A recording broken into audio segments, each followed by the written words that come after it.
Emergency. Queen's Quest arrived. Emergency. Queen's Quest arrived. Emergency. Queen's Quest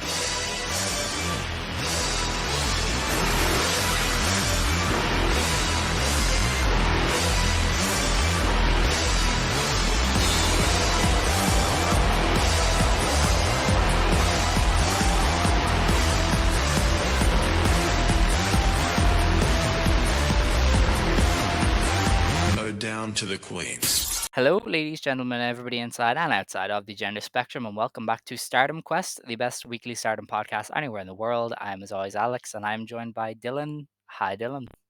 Hi, Alex. Hi, everybody. Obviously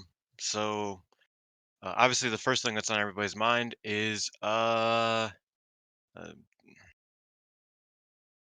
know. I like lemonade. Do you like lemonade? Yeah, I guess. Yeah. Yeah, I'm drinking lemonade right now. Obviously, that's what everybody tuned in to hear is some discussion about lemonade. And I trains. really Actually, thought that's actually true. That's actually true. People actually do tune in to hear about trains, and we never talk about them. I don't know why they want to hear us talk about trains, but they do. And I feel like that was I was gonna a, say something, but I think I might get cancelled for it, so I just won't. about trains. Yeah, trains and train fandom, and the people who are usually obsessed with trains. Um, Yeah, no, I get where you're going. Let's move yeah, on. I don't think I'd say that. So yeah.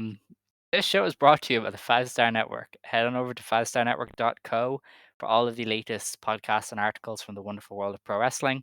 Also, check out the YouTube channel, which is where this goes up, and the No Limit Wrestling show goes up, and a few other bits. So check those out. Yeah, haven't been doing nothing because I am theoretically on vacation. So, yeah, uh, there's not much over there from us or from me, I should say. But if you want to go check out the old episodes of No Limit, I would highly recommend it. I think it's a great show. And if you want another way to listen to our show, you could check that out on the YouTube as well. Yeah, shouts out to the 5 Star Network. They will be helping us get new art because we need it now that Julia's leaving. And also Not her just hair is completely Giulia. different. That's true. That's yeah. Well, her hair changed within like a week of us getting it, Yeah, so we couldn't it's we couldn't track that, yeah. honestly. Um, I guess that's a good starting point. I wasn't gonna start with it, but I guess we can. Stardom confirmed the 5 departures that are happening, with all 5 wrestlers reportedly heading to Rossy Ogawa's promotion. That comes from Tokyo Sports. Tokyo Sports is like, yeah, so they're all gone, and they're definitely going to Rossy. So Tokyo Yeah, Sports, what's going because on? technically they're becoming freelancers. So Yeah. for the time in between whatever to whatever, they will be considered freelancers. Mm-hmm. Um, are we gonna see them pop up in a random freelance place? Unless Rossi says so, probably not. Which he might. He's gonna need Yeah, partners. It might be like, I hey. could see Mai Sakurai showing up on a DN. Well, no, she specifically said she is not wrestling until Rossi's Yeah, she promotion says she's on opens up. vacation. That was in character Um, though. That was the lady gimmick. yeah, but She's I could see someone going wrestling for Kyoko. You know what I mean, or just mhm. doing like a small little thing here or there, for a partner, presumed partner. Yes. Now the 5 wrestlers who are leaving are Utami Hayashishita, Giulia, Mai Sakurai, Mirai, and Yuzuki. So Yuzuki was a big surprise there, I think, for a lot of people, because she just debuted in December. So a lot of Mm, people were like, "How is her contract up already?" Um, I think you would explain to me that she was meant yes. to debut in March or so of last year. That was when she finished her tests and started training properly. So it's likely that she signed a deal then and just didn't debut until December, which is why she was able to leave. Yeah, I believe she suffered a shoulder injury in between her protest and her debut. Mm. Because she was supposed to debut with Hanako and Aya Sakura, which I don't think that was later than March. But even so, That was they Komomo. or yeah, no, because Yuzuki, it was supposed to be 4 people. Oh, okay, all right. It was supposed to be the 4 of them. Yuzuki got hurt, so she couldn't debut. She might have actually been set to debut before them, even. Mm. But yeah, she was supposed to be closer to Hanako, just in terms of like experience when they passed the protest was around the same time. Then she got hurt and she couldn't debut until December. But I imagine that she signed a pro contract after her protest, which would have been in the spring of last year. Hmm. Um, the departure of Utami kind of caught a lot of people off guard. I had kind of noticed from the second Rossi left that she had taken this weird step back. And she was always like raising the arm of Lady C or Kevin. It was always about them and not about her. Um, so I'd always kind of had a feeling that was either her or Saya that would go. So I wasn't super surprised to see Utami's name on the list, but still huge that uh, you know the 5.5 star woman, the super rookie, won everything there is to win, has jumped ship. I think that's a big kind of decision there made by Utami and a big win for Rossi. Oh, certainly. I mean, that's the biggest. Ultimately, that's the biggest fucking jump right now, like Hmm. by far. Julia would be close, but it's like Julia might not be staying. Um, Depending on how the WWE thing works out. So it's like Utami by far is the big deal one, and Hmm. like finding out Utami's there is kind of what made me go like, oh, like Rossi, this is as Shark Tsuchiya once said, no joke. And he's here to fucking here to play ball because um and you could put together the timeline um that like Rossi and Julia were probably discussing this in like November, like early, because we knew that Julia was like thinking about leaving pretty early. Um, and it seems like Bushiro was like, "Yeah, but Julia's leaving, whatever." Then Utami told them, "Hey, I'm leaving in the spring, in December." And that is when they were like, "Hey, Rossi, what the fuck are you doing?" Like, because that was announced by Utami in Tokyo Sports, was that she gave them her notice in December. Like, this wasn't Hmm. a, 2-month thing. It wasn't like oh, like last month, when Rossi got fired, that's when I made my decision. It's like, no, like she was, from the sounds of it, one of the first people involved in Hmm. this decision.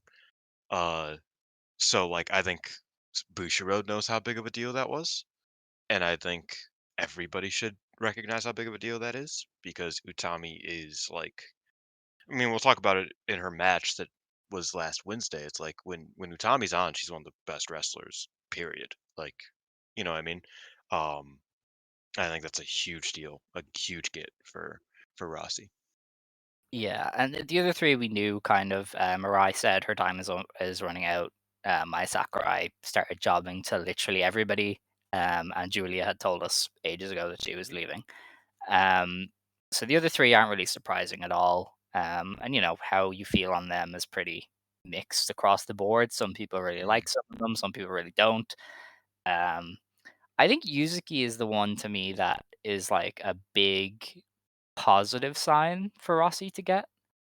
Mm. Because we've seen in Joshi history, people leave a promotion and then it's just, oh yeah, this new promotion we're starting is just to sustain ourselves. This could have easily been Seedling, right? Where Seedling was Yeah. just Nanai, Yoshiko, and Arisa kind of running it back over and over again. But you get Yuzuki, who is a certified future main event level wrestler. It's kind of proof that this isn't just a vanity petty thing. This is a long-term vision for Rossi. He's Yeah. not just running this to spite people until he retires. This is a thing he's going to pass on to somebody else, and they're going to have Yuzuki to work with. I do find worry in him getting Yuzuki, and that's the only youngin, right? By like a Hmm. wide margin. Um, is that like, and this is a terrible thing to compare it to.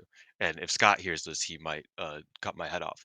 But I fear there could be a problem, a marvelous esque problem with hierarchy, because Rossi's never been scared to put a young wrestler over a higher wrestler, or a more tenured wrestler that he believes in. But with a limited roster, a limited native roster especially, it's going to be hard for Yuzuki to start picking up wins because her wins would come at an expense of a freelancer who might not be willing to play ball with somebody who's a year in, or Utami, Giulia, Mirai. And I don't know how quickly or how, Well, like, do you get what I'm trying to say? Where it's yeah. like it So, could present a hierarchical issue because she will be the only wrestler that's even remotely close to her level. You know what I mean? I think she's great. I think she's as good as like many tenured wrestlers in the Joshi scene right now. Like I think that she is very clearly absurdly good. But I also question that it's like, okay, well, like year one, what are we gonna do with her? well, Because it's okay. not like she can really The thing win many is, matches. as Fumi said, there are 5 foreign wrestlers that Mm, true. are prepared to tour, so you can go over them. He also mentioned golden rookies, not rookies. So I Mm. would imagine there's somebody else. Oh yeah, Maybe somebody they took straight from the dojo. Maybe somebody who's gonna come over from a different dojo system. I don't really know, but Fumi did say rookies, like more than one. So I feel like there will be at least one kind of trainee, and they are recruiting for trainees as well from April, as Sony who you said a think? while ago. Oh, you think that I might train him? Probably, yeah. Who else would do it? That's what, because like I was thinking, I was like, because yeah, like they didn't get any of the trainers. That was a big thing as well. Is they didn't get the Hazukis or the Shuris or the Momos or the Mm, Mayus. And those are the, did I just count four? Did I say four? yeah, Yeah, those are the four that like are known to like kind of train the younger girls of the like roster, I should say.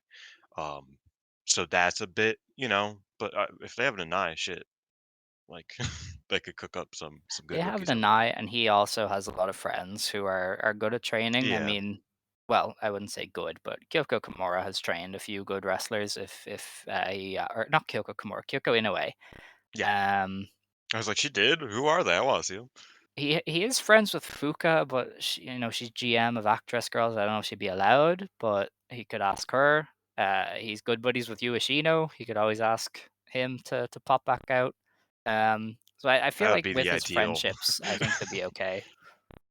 And maybe Utami But could yeah, pass on some of the stuff she learned from Kagetsu. I imagine some of that passes down. So yeah, maybe Utami will have a knack for it. But yeah, if he has an eye, and even Kyoryo Niyama, who's like a wealth of knowledge, to just be around, I'd imagine they'll be okay for training. But yeah, they are recruiting from April, so he is very much thinking of that based on what Sonny said anyway. yeah. I don't know. I'm excited. I like, for as much as I think that's like the lineup has a weak side of it, right? I think Utami and as you said, I think Utami and Yuzuki are like the two big ones for me. Um, I love Mirai. I think Rossy will do better at like catering to Mirai's strengths than her weaknesses. And I think she will be tremendous. Um, so I'm excited for her as well. But I think Mhm. Utami and Yuzuki are the big ones, especially. Yeah, and then the thing Because with Julia is we all know yeah, go ahead. Julia's power, but Mhm. the word is that she's gonna leave. So she's kind of like a part-time solution. So you kind of don't even factor her into how you think about it. You're just like, yeah, she's Yeah, gonna do some big matches and then dip. Unless Triple H goes to jail or something, then she probably isn't getting hired. But which doesn't look like it's in the books. I shouldn't say unfortunately. That maybe, sounds really bad. probably, I don't know. But yeah, he We'll see. doesn't look to be heading to jail anytime soon. So yeah. Well, Jail watch for Triple H. But yeah, I think I'm very happy we finally have like a confirmed few names that we could like, what I mean, talk yes, yeah. about for real. It it's a lot better than this like figment of a roster. And I imagine we'll see some more moves made before Rossi eventually announces it. I assume he's going to wait till after the 12th because that's when Utami finishes up. So that's the Mm. weird thing there is Utami and Julia, they finish up on the 12th of April, Corkin. The other three are finished on the 31st of March. So Are I would they assume just gonna he's vacate the trios belts? no, Because they did I not think they've announce said they're the. doing it this weekend because Oh, Siri did did they? mention it. But Okay. they keep mentioning title matches and stuff and then not doing them. So I Oh yeah, don't I know. had a dream that they announced a tag team title match, and I don't think they did. No, No, they haven't. See, Incredible stuff. But that's that. That is Rossy Watch for this week. We'll keep touching on it as kind of things come out. I don't know if there'll be more reports, but obviously when he announces well, the promotion, there are we'll there be are a all few over it. things to take. I know you usually look at news like you have your own news setup, but Tokyo Sports did a lot of interviews about these things this past week. Utami mentioned that she has no ambition to join an American company. Uh, Hmm. Ever. Pretty much, she said, if I want work in the U.S., I think that I should bring my wrestling and our wrestling to the U.S. I don't think I want to join the United States wrestling community. Completely valid and fair, and shouts out to her. Um, Yuzuki said something interesting that she was kind of like, when I heard about the rumors and whatnot, I kind of had to figure out where I'd be able to shine best, Hmm. like where I'd be able to be used best, which I think is an interesting way to say it. My headcanon, and nobody get mad at me for this. My headcanon is that she probably fell through the cracks of the contract resigns because we know that a lot of the young wrestlers got their contracts early and they resigned without full knowledge of Rossi's promotion. Um, I imagine Yuzuki might have fallen through the cracks because of that protest difference, like because she signed earlier than the other rookies, so they didn't expect to have to, sign her to an like re-sign her to another contract. I think that's very possible that Mai was like, "Yeah, you should probably go over there." I think, but Yeah, that's Double Agent ultimately a Mayu is headcanon. definitely a Yeah, thing. very, very. It would be very Shinsuke of her. You know what I mean? Yeah. I don't know if y'all know Shinsuke. Anytime there's a wrestler that's like out of their way out of WWE, he's like, "Hey, you wanna try out New Japan? How about you try out New Japan? I can get you in. Fuck this place. You can go to New Japan." It's like, why are you? That's crazy. But yeah, I can see a Mayu kind of like advising her to be like, "Hey, like I trust Rossi. You should trust Rossi. I think he would do Yeah. good things for your Well, career." I mean, Mayu has made no qualms about the fact that she wanted out. I Yeah. imagine she would still want out. She's probably gonna go when her deal is up. And Yuzuki looked up to her and like wanted to debut against her. So I can imagine Mayu being like, "Look, I am leaving.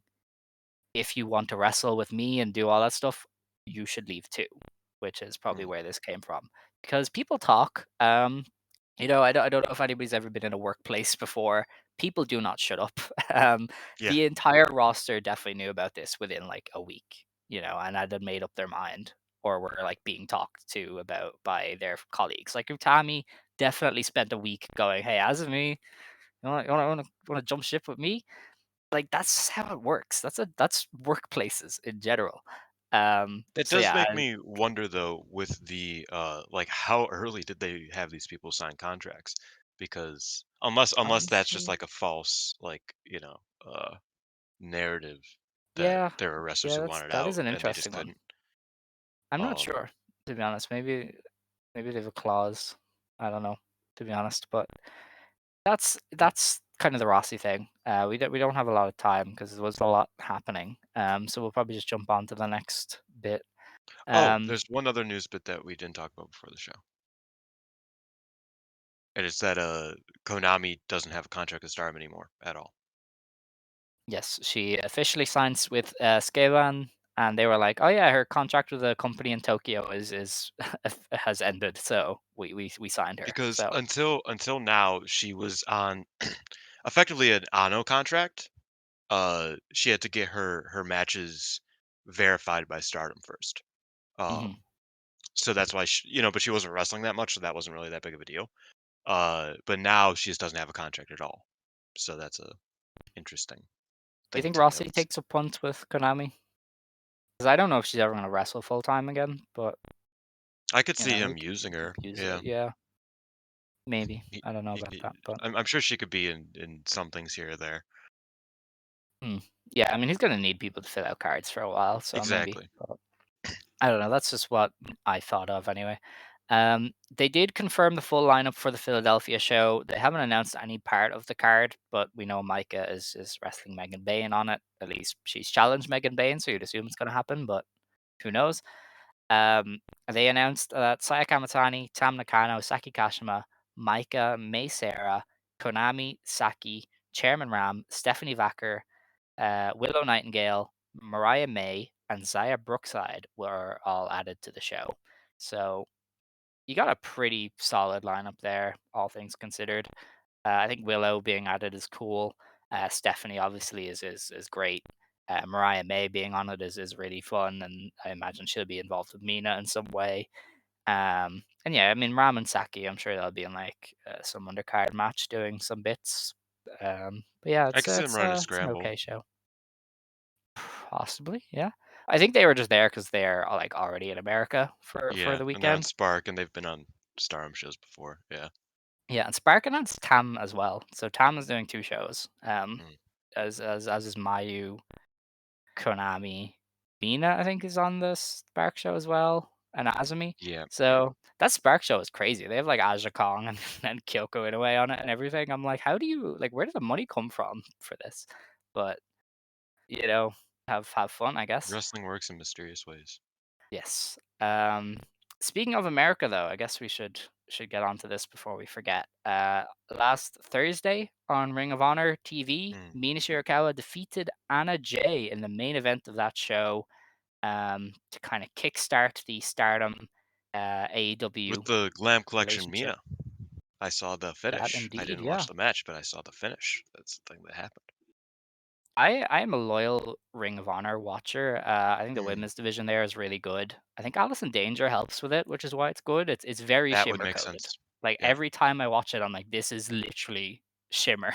um, We need to get that so I shit in Chicago in the Berwyn Eagles Club, even though that place sucks. We need hell to yeah. we need to restore the feeling there. Um, so I did. Where's the card gone? Um, sorry, cage match is really awkward sometimes for this. Yeah. Yeah, so on the same show where Queen Aminata and Red Velvet tore the house down, we had Mina Shirakawa and Anna Jay, which wasn't the worst women's match on the show. Surprisingly, Hikaru Shida and Rachel Ellering had like negative chemistry, which is kind of crazy because I really like Uh, both of them. But Rachel Ellering doesn't work well with Joshi wrestlers. I don't know. yeah, it's weird because I really like Rachel Ellering, and this is She's apparently solid. controversial. People really don't like her, but I'm like, she's a good wrestler. I don't know. But yeah, her and Shida, like, it was not working.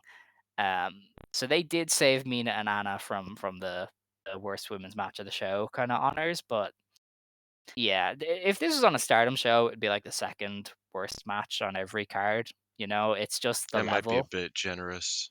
It depends on the card for maybe. sure. Anna Jay just wasn't like all of her stuff was off, and Mina was a bit too fast for her. Um, and it's Which like you're just that's Mina's not that fast of a wrestler. no, no, not really. That's where it So becomes concerning.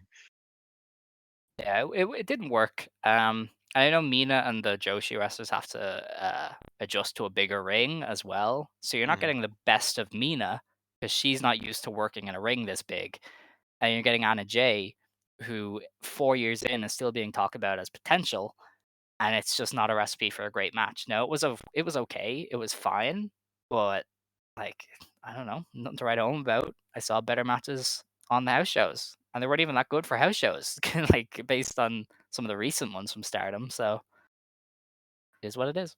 Yeah, it's that became like a big point of discussion as well was the Anna J shit. Was like saying her on Did excursion. And I don't I don't like it. I don't like that idea personally. Um I think I think there are so many better wrestlers in AEW to say. I mean, hell, I have a friend, Jordan. She was talking about she loves Anna Jay. She adores Anna Jay, but she's like, yeah, I mean, like Anna Jay would do better going to WWE and learning how to wrestle that than going to Japan because she's never going to be a good woman's wrestler in that sense. You Mhm. know, maybe not good, you know, again, she really likes Anna Jay, but like still it's like it's just a different Anna Jay's never gonna be that kind of woman's wrestler, quite frankly. You know, she'll get by doing things that we wouldn't associate with being a good woman's wrestler, but others just see as like the American style. Like she'll just get by doing that. Whereas I think like, and this is a hot take, but I think like Sky Blue could use a fucking Japan tour. Because a lot of her issues are just athleticism issues, and that'll get fixed right a fucking way if you are in a dojo in Japan, you know, 4 days a week for a month, 2 months. You know what I Yeah. mean? Like, and Sky Blue's not even like the number one. I've said it a million times. The Renegade Twins should be in Japan yesterday. Yes. Yes. Uh, Half of that Ring of Honor roster, and you can attest to this, like you said, you just watched it. Half of them would are already really good, would become like some of the best wrestlers in the world. Period. Full stop. If they got a month in a Stardom dojo, you know what I You mean? put Red Velvet in any dojo in I Japan, mean, and you're really, yeah, getting a super worker. Like she's crazy, like yeah. she No, would you're be so 100% good. correct. Um, which I think is honestly the thing. The Anna J excursion seems like it's going to happen. Mina is playing it up. She's playing it up. Her fella is in Japan wrestling for New Japan right now. It just makes too much sense for Anna J not to go to Japan. What I will say though is this is her time to either shit or get off the pot. Because if you don't come It'd back be from that very funny better, if she went to Rossy Promotions, by the it would. way. But if she doesn't come back from that excursion better than when she left, I think it's time to like really just write her off. Because if you're Yep. 4 years in as a contracted wrestler and you've got a Japan tour under your belt and you still aren't delivering, it's just time to cut it. Like you're never gonna be what they want you to be. So I'm willing to let like if Anna J does the tour, it's fine. We will watch it as we watch any foreign wrestler coming over. But if she doesn't Mhm. improve, I feel like people will have to just start going, okay, she's not it. Because I mean, No, I agree. even there's been worse wrestlers than her who have been to Japan and improved. Like, I'm sorry, Mhm. it is rare for you to do a Japan tour and not get better in some way. So, yeah, she's really got to impress if she does do Except a for tour. the collarbone crew, who, like broke the Yeah, collarbones and just left and just never. um. Yeah. No. I mean, I don't want to be mean, so I'm a. yeah, I've Uh, avoided it so far. I think we've yeah. avoided it, I mean, but I tweeted that it's like right now Anna Jay would get eaten alive 7 times till Sunday. By I don't think that's an actual saying. I think I fucked that up. She would get yeah. eaten alive a million times over by Xena. And like Xena is far from the best wrestler on the roster right now. You know what I mean? She's really Mhm. good, but like, Xena had less reps too. People talk about yeah, reps a lot. I feel like Xena hasn't wrestled that much because she was in Australia, um, especially like during the lockdowns and stuff. So if you're not better than Xena, yeah, you also have no excuse. But it is what it is. exactly. This is how partnerships work. Could we be seeing the return of mid-white women? Clap, clap, clap, clap, clap. Maybe. Hell yeah, let's go. Let's do it. I'm rooting for Anna Jay. I hope she does well. Because you can Yeah, see me why they too. signed her. Like she's tall, she's got the intangibles, she's obviously an attractive woman. You see that and you go, yes, I'm going to sign that. And if she develops into a good wrestler, we've got something. So I can see why you would try with Anna Jay. It's just a case of she hasn't I don't fulfilled know if any she of that yet. has the intangibles though. I think she does. I think she's a very good performer. Like even her like original gimmick, which was kind of too gimmicky, she performed to that quite well. Um, I think she's okay. You know what? Actually, I think what I'm thinking of is just her being in AEW. I think that like maybe she's just kind it's of really the wrong regressed. place for her. There's a lot of Yeah. wrestlers who you're like, you would be better in the WWE system. Hmm. And yeah, you said that already about her. Like she worked there. But yeah, that's where we are with that. We'll talk more about some of this because Mina and Azumi are probably going to wrestle on Ring of Honor when they're over. So fun times ahead. With that though, I think it's time to just get to Stardom stuff. Okay, but wouldn't it be very funny if they put um if they put like a zoo like they put all of the bad wrestlers against the Joshis like so that they just get blown up and die. Like you know what I mean? Like let's put this is mean. I'm not gonna be mean, especially because you like them. Um, but like imagine playing Azumi versus like Abaddon and it being like Don't do No, that okay, to I Abaddon. understand. I understand. I like Abaddon, but I Yeah, understand but the don't shortcomings. don't do that to Yeah, Abaddon. yeah. But that seems like exactly what they would do, just because I don't know they want to expose their The problem actually with partnerships, and this is why I don't like them. Somebody has to lose, and yeah. generally, that person isn't as good as the fantasy booked matches. This happened every this has happened every time. Like when Miko and Kana were feuding, they would have to team up with somebody way worse to take pins all the time, Mhm. you know? And it's like that's how this has to happen. Yeah, and So I think that works in I think that's especially an issue with American Japan crossovers though, mhm, because at least in Japan, it's like you usually a wrestler will have a weaker tag team partner that they could just go to, right? yeah, You know what I mean? If Shuri needs someone, Shuri can have a dream match against anyone and have Saki Kashima next to her, and it'll still be a good match, but Saki Kashima can lose easy, mhm, 1, 2, 3, you know. But I think America doesn't have that as much. You know what I mean? no, Like the Queen Aminata doesn't have a pin taker next to her. Tony mhm, Storm doesn't have a pin taker next to her. That's Mariah May. She ain't a pin taker. You know what I mean? Like it just doesn't work in the same sense. So I get what you mean 100%. And while I like partnerships fundamentally, I get what you mean. Like I totally understand and to some degree agree with you. That's like it becomes very messy because mhm. of a unwillingness to lose on one part or the other. Yeah. I always defer to the AJW, JWP, LPW thing where it's like, yeah, we'll protect Kandori, but everybody else is losing. And then they all just Exactly. end up like geeks within 2 years. So you kind of have that problem. You can't really do much else. Um, that's enough about that. Stardom is part of this United Japan thing that's happening soon, but they're the only women's promotion. So you're probably getting a 2-on-2 Lady C tag. I told people when this was announced, TJPW and Stardom were on it, that it was very unlikely we would get TJPW and Stardom crossover. And now TJPW isn't even on the original show. So, Yeah, they're going to be on the second show, which is yeah. for them and all Japan pretty much are like the big Yeah, it's ones, it's it's in pretty much. Saitama, smaller venue as well, or is it the other way Wait, around? no, it's in Sapporo. So it's Oh up yeah, north, Sapporo. Okay. which is also not good. Yeah, so you got left off the Budokan. You can go to Sapporo. Have fun. Um, yeah, great times. So first Oh, show to and review. also Oda Ward is closed for the rest of the year. So that's That not a Rossi is. Promotions place to go, which sucks because I think Oda Ward is the home of Joshi Wrestling. I think if you want a great big venue for Joshi Wrestling, it's Oda Ward. By big, I mean bigger than Korakuen. Um, it's Oda Ward, and so Mhm. that's closed, and that sucks. But yeah, All right. Um, oh, they got fancy with the website now. Holy shit. On the results page, it's a scrolling image yeah, instead yeah. of just a static image. It makes it That's harder crazy. to Wow. download the images though, so that's kind of annoying. Didn't think you could do that. I thought they'd blocked that. Yeah, you get into the source code and then you could do it, but because it's a Oh, I scrolling see. image, the source code it becomes it's messy. I see. Okay. Well, look at you, Mr. Taro Okada, making the moves.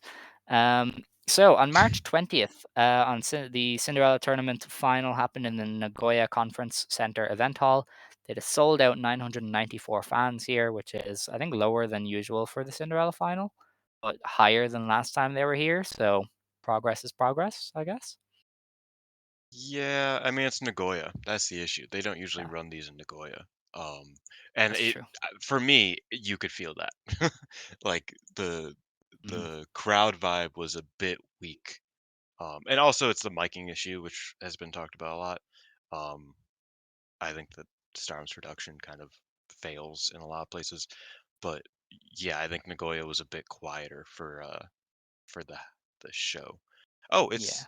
wait, it says that was a full house, but it was a oh, but it's a third Yeah, sellout this or three, whatever. it's first tier of three. Um, yeah, Yeah. it's lovely.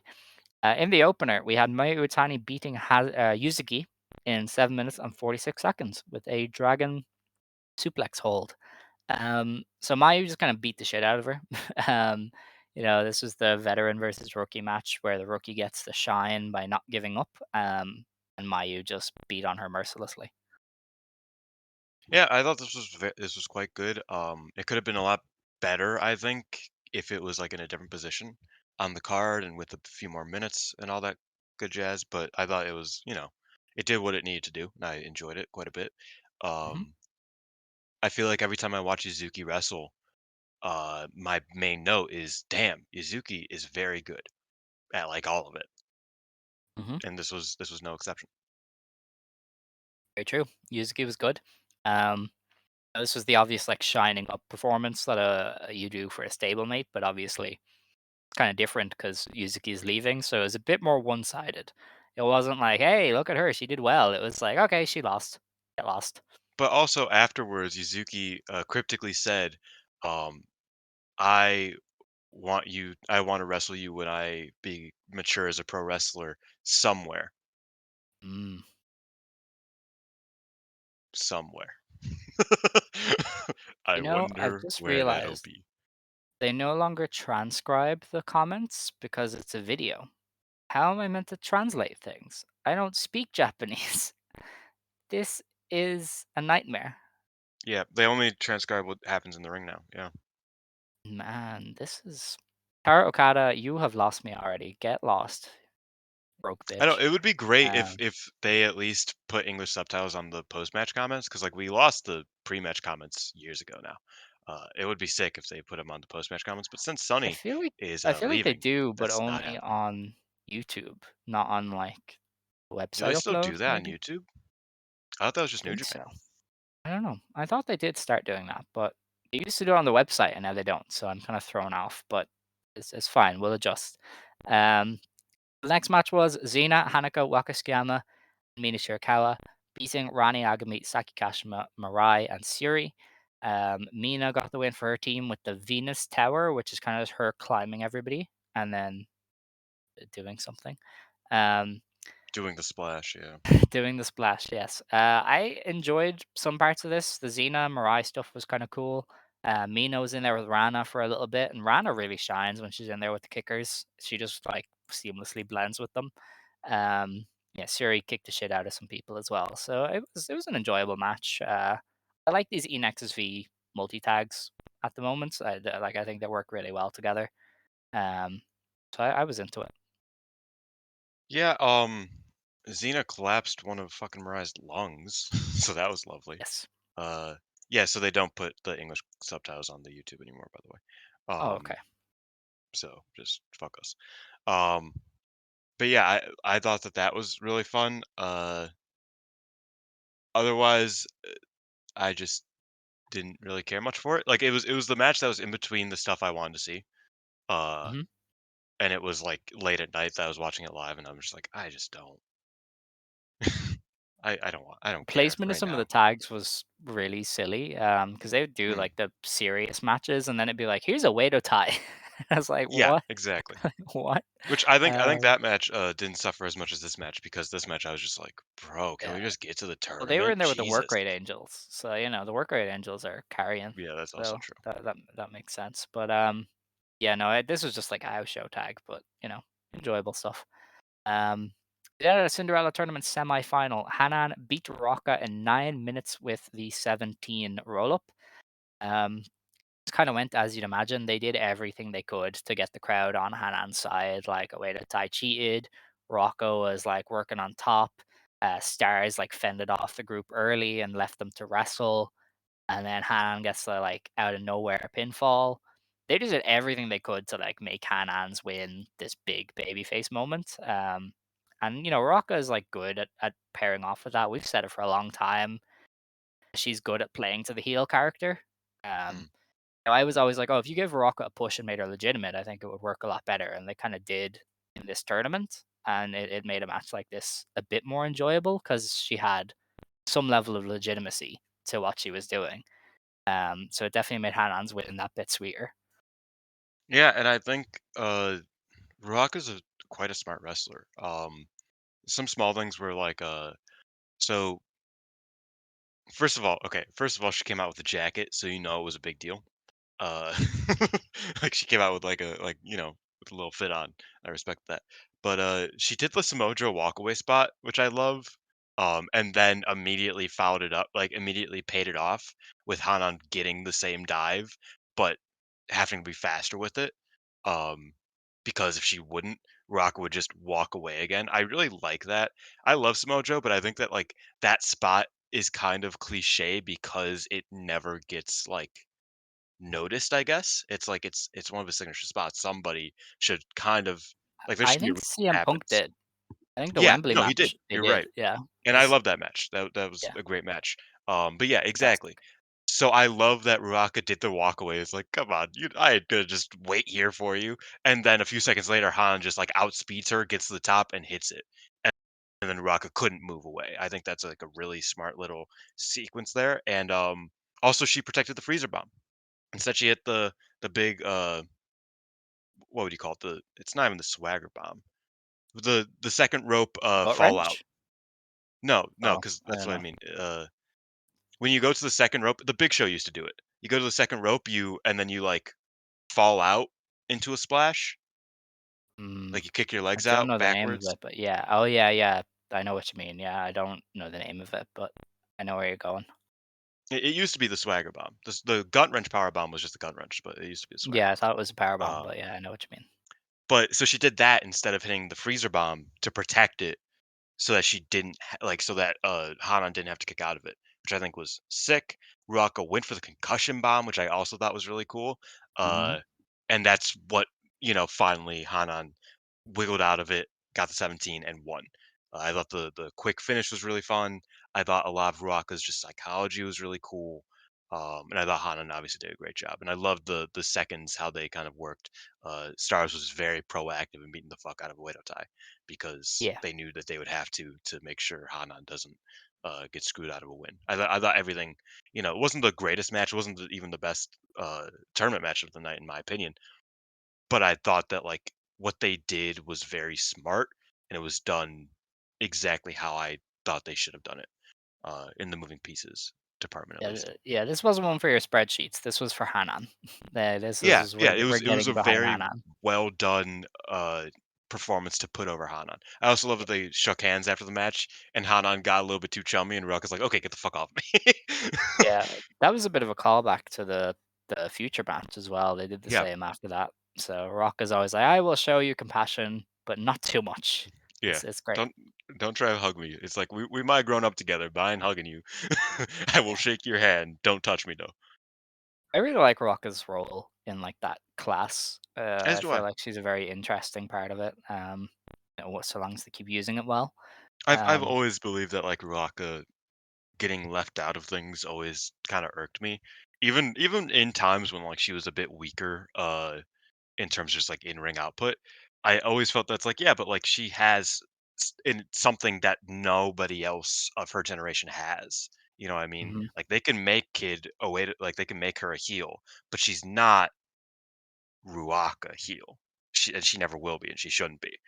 Like Ruaka has something very intangible that I don't think anybody else of that era has, and I think using her well is always something I appreciate. It's my favorite part of this Oedo Tai stuff that they've been doing recently is the Ruaka of it all. Of course. On the next match, you will also get to praise one of your favorites. Ami Mm, Sourei beat Azumi in 11.5 minutes with the like a thunder drop.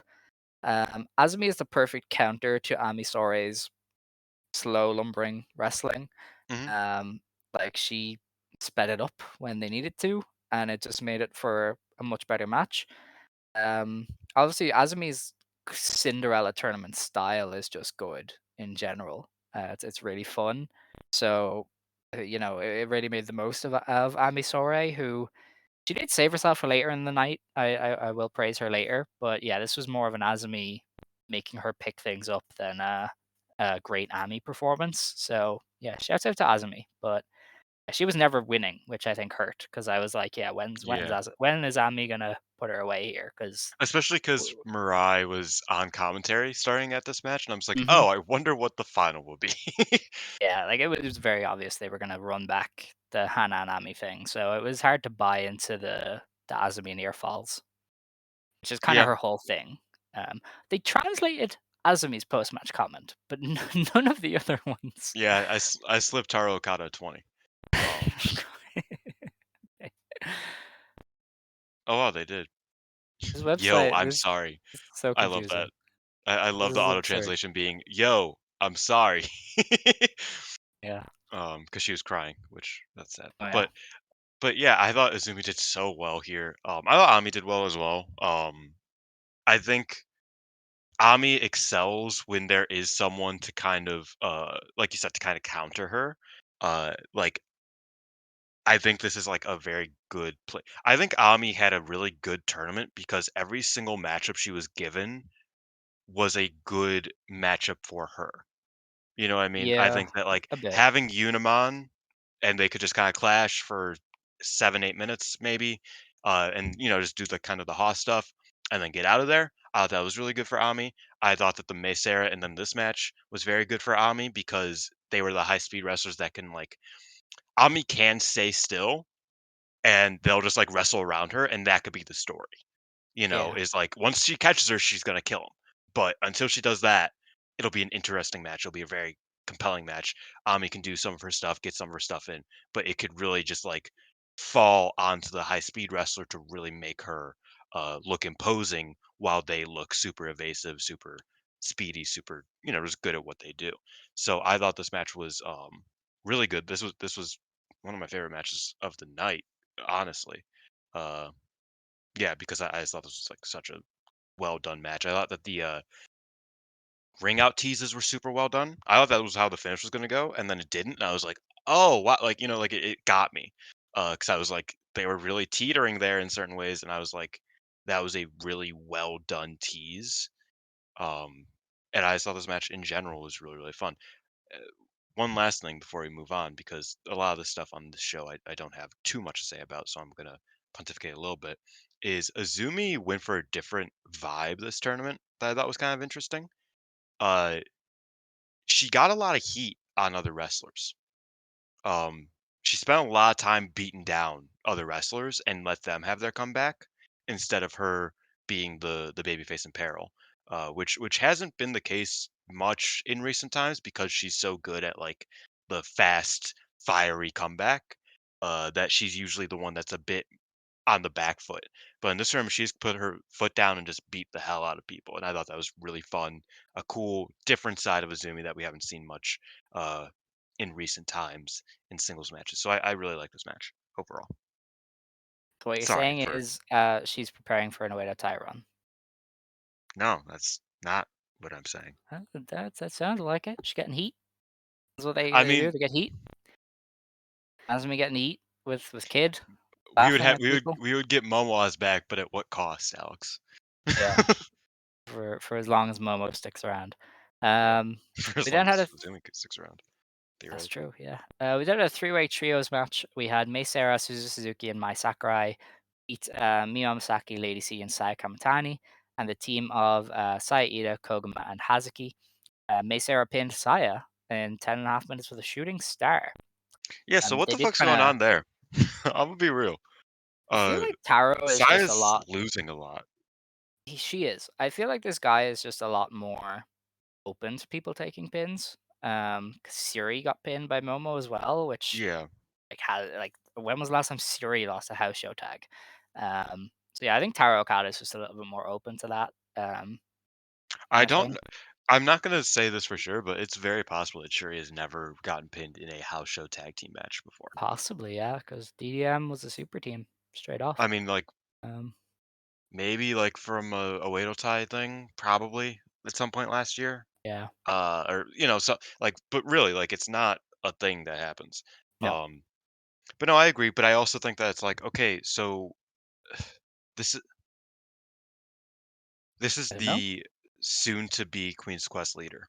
Yes. And Sai did say she was staying. She did an interview and said I was considering Yeah. it, but I stayed. So she is sticking around. Maybe Queen's Quest is gonna do a thing where like Azumi is like, "Hey, I'm actually the leader. You suck." So maybe that's what's gonna happen. I mean, hey, I Um, think, I think, not to be biased, but I do think that Azumi being the leader finally would make a of lot of course. sense. Mhm. Well, I mean, she always was destined Okay, to. Dilla, Whatever. we have too We can much. move We on. have We too can move much. on. Yeah. We can move on. This But was a fun match. I like Taro Okada's obsession with these three-way tags because they go crazy. This is my Um, one. This is the one thing that like I'm like this is actively better than yes, before he yeah. was around. Are these 3-0 Um, tags? FWC were also playing with the tag belts after the match, and they kind of set up another tag match on the weekend. So I guess after Crazy Star, it's FWC challenging for It's the either goddess gonna belts. be it's either gonna be FWC Challenges Crazy Star or it's gonna be a triple threat tag for the tag belts. That would absolutely smack. Yeah, let's Yeah, do it. I agree. Um, that was that. Oh, Suzu got in. Oh, no, Suzu didn't get the win. Suzu got a win on the weekend, and I was like, wow, she's not losing anymore. That's crazy. Yeah, I was Um, amazed. in their next match, Tam Nakano and Giulia wrestled to a Mm, 15-minute time limit draw. Um, that did happen. for a big payoff to a iconic feud of this era, this didn't even get good reviews on Cage Match. Like it is currently at a 7, which compared to what I'm not gonna check, but I feel like most of their matches are around the 9 region. So people didn't love this. Well, some people loved it. Some people hated it. Scott called it a love letter to the best feud of Bushiroad or whatever. Um, I did a written review where I copped out saying what I thought because I thought the time stance would kill me. Um, I don't know. I didn't like it. It was just too much. It was like a panto at some Okay, point. wait a minute. Wait a minute. But This was too much. okay, listen. A so Tam hits her finisher, right? The finisher that's won her Oh, okay, big matches. the last minute and 10 seconds, Yeah. definitely too much. But So everything but before she that, I was like, "Oh, they're just actually wrestling a wrestling match. This is sick." They don't usually do nah, that. I don't know. It was like she hit her finisher that has won her so many big matches. She pulls Julia's head up at 2, and Julia stands like nothing ever happened in this trading blows. And I'm like, you have to sell your opponent's finisher. Like that's Okay, crazy. so Alex, this is the second lowest rated Giulia Tam match. The first lowest rated is the one that went 28 minutes. It was their first one.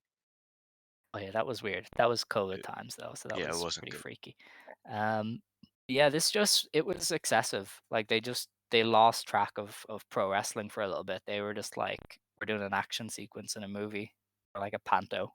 Um, but also there was so much dead air when they weren't smacking the face off each other. Like, and it wasn't violent. They just couldn't do anything. It was really boring.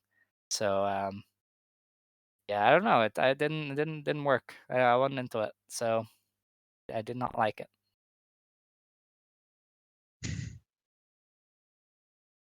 I'm just reading back my notes and I put and I quote, "They both hit each other's finishers, kicked out of several moves before the count of one, and all that bullshit. But most of that was contained in the last few minutes, so take that as you will." Yeah, and the thing is, I've said this about Julia since like I've been on the Julia bandwagon, but I have always said she has some of the worst tendencies. Oh yeah. She loves those one count kickouts. She loves the long stretches of no selling, and those are 2 things that I'm like, please just fucking sell. I'm not a like a Jim Cornette level fetishist or anything, But but if you're like gonna her if you're gonna match do would be your so much better finisher, if she was smarter about that type of yeah, stuff. for sure. Like if you're gonna do your finisher, at least like sell. That's all I ask. You know what I mean? Like that's it. So yeah, they just got a very excessive, um, and kind of put me off at certain points. So I didn't enjoy it. I enjoyed it more than you did. Not by much. I didn't think this was a good You don't like like these their matches at all, so I'm not yeah, and surprised. I thought that there was a certain aspect of it that was like they're kind of just wrestling, which I've always gotten frustrated with them is that it's like it always feels like they're trying to make it bigger than it is, and that only comes across well, in my opinion, in the hair versus hair match, where Mhm. like in that match I felt like it was bigger than it was. So I got it. But every other match of theirs, it always felt like they were like trying to make it this like grandiose thing, and it never felt like that. In Yeah, this match, that wasn't the aim, and I appreciated that until the last minute when I was just like, okay, this is just dumb. This is a this is a poorly done finishing sequence, especially. But a yeah. lot of like the what I guess a lot of people are calling dead air, I blame more on like the atmosphere than on their actual output. Uh, I don't know. I feel like that's a I think Julia it's issue too, though. I think Like it's a lack of Julia is very poor. stakes. Yes, but I think it's a Yeah, lack of stakes. I think it's a rough venue to be running it in. and I think Well, isn't a Tam fit from Nagoya? Shouldn't they be like yeah, but crazy for her? Nagoya's You know? not. This is something that like this is a discussion I had with people who like don't watch much Stardom on the timeline. They were like, "So what's up with Stardom fans just like not caring?"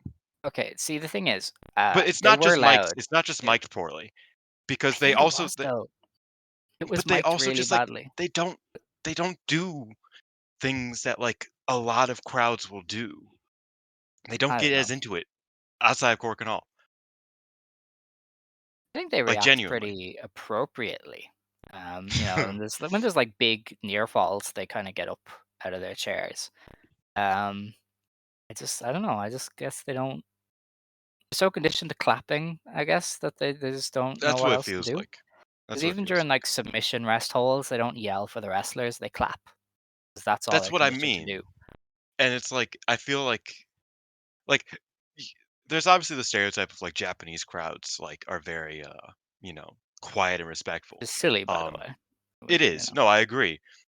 But sometimes I'm just like, okay, but like it feels like they're doing that but unironically right now. Whereas like I'll watch any other Japanese promotion and it doesn't feel like that.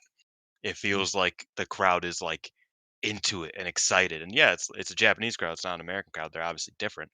Uh but like that doesn't mean that they're not loud or they're not excited, they're not, you know, ruckus or whatever. You know, they're not like into it.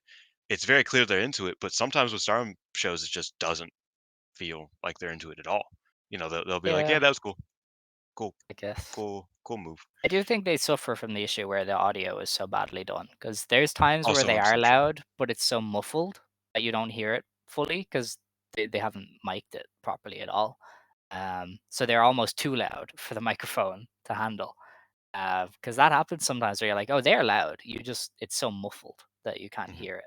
So you gotta work on that though. That's like something for them to improve because they really are doing a disservice to themselves for the crowds to not be, you know, audible that well because that's an entire part of pro wrestling. Like, people can argue all they want, but pro wrestling without a crowd is just nonsense. So you, It's not you the kind of same. need to hear them. Yeah, you kind of need to hear the people. So yeah, they got to work on that. But yeah, I that was the match, I guess. I don't even blame Tam for it. I blame Giulia, to be honest. I thought it was a lot of Giulia's like worst tendencies coming out. So and I Yeah. say that as the Giulia fan on here. Yeah, I this did is think it true. was a lot of her worst aspects, and Tam is not the one to rein them in. So Oh, that definitely not. was that.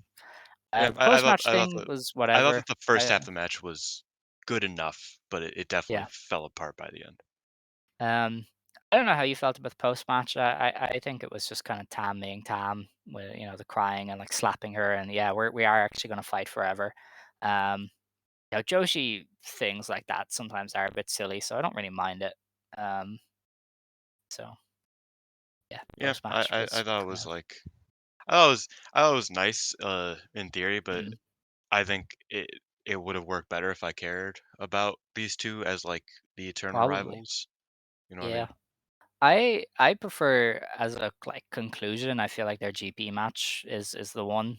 That really felt like the conclusion to me. Yeah, but this was Um, the Okada Tanahashi from a couple months ago. This isn't yeah, I guess the this was Okada them. Tanahashi from 2018, Yeah, this was kind of them playing to their which was fans. effectively the conclusion. Or no, that was But to whatever. me, Doesn't matter. the conclusion is the GP final because I really thought that was like the pinnacle of what they were trying to do.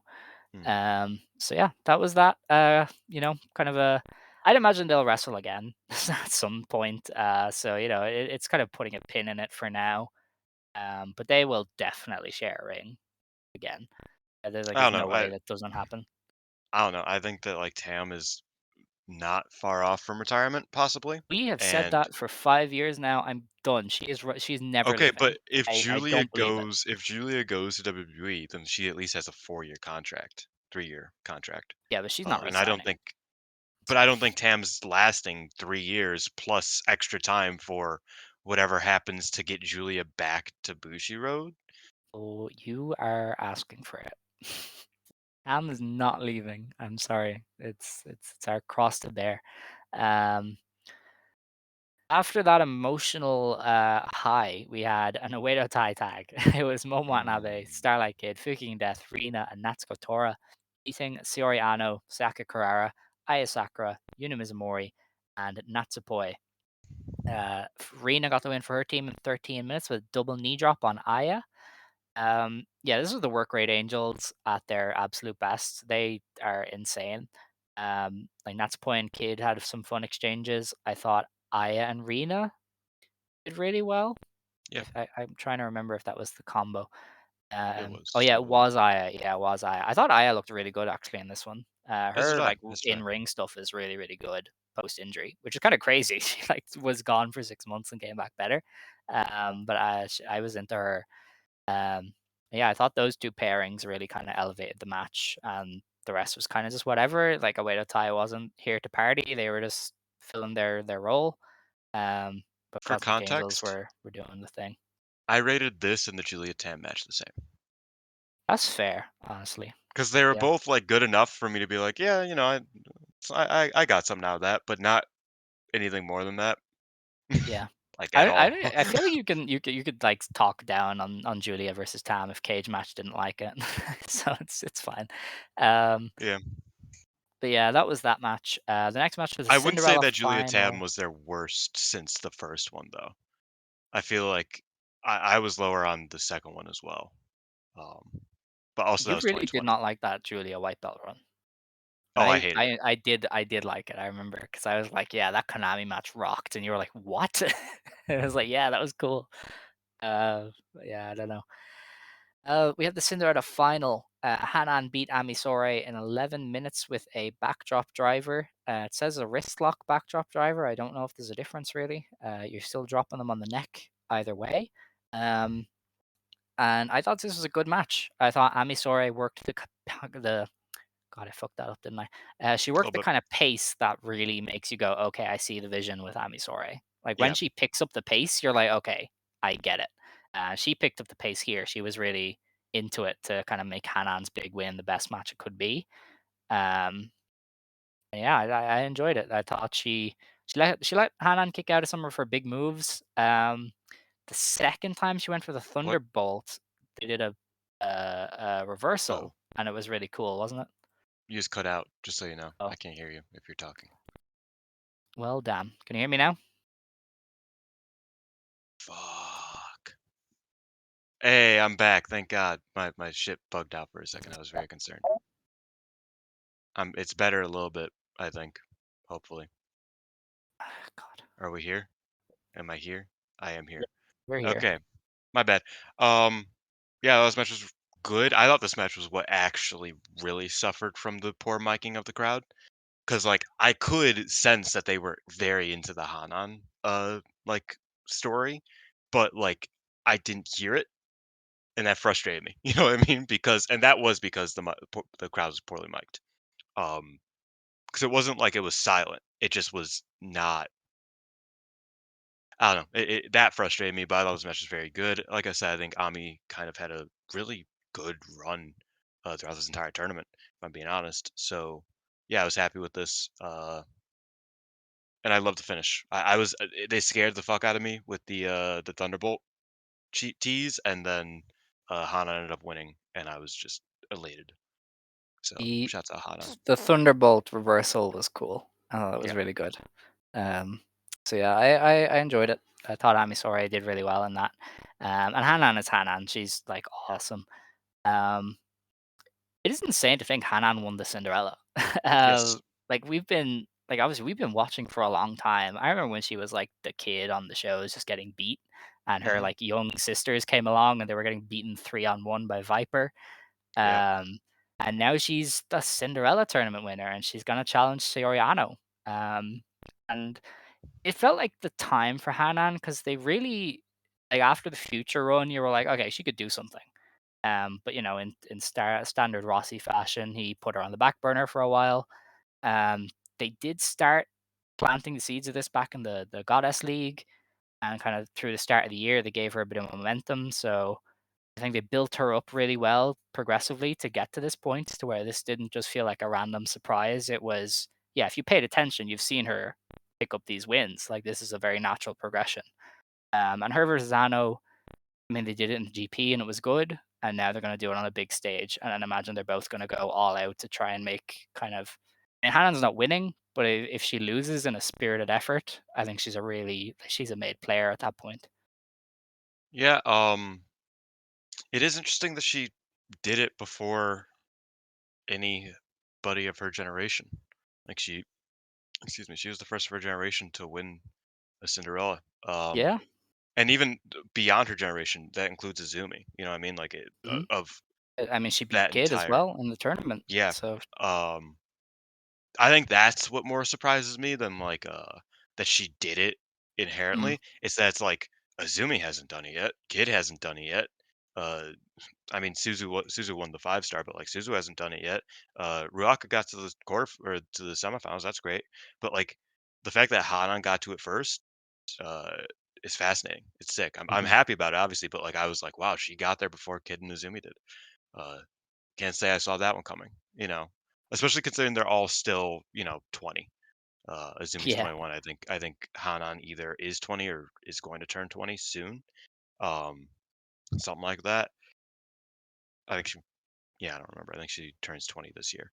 Um, like that's crazy to think is that it's like they're Mhm. all still young. It's not like we're 10 years in the future where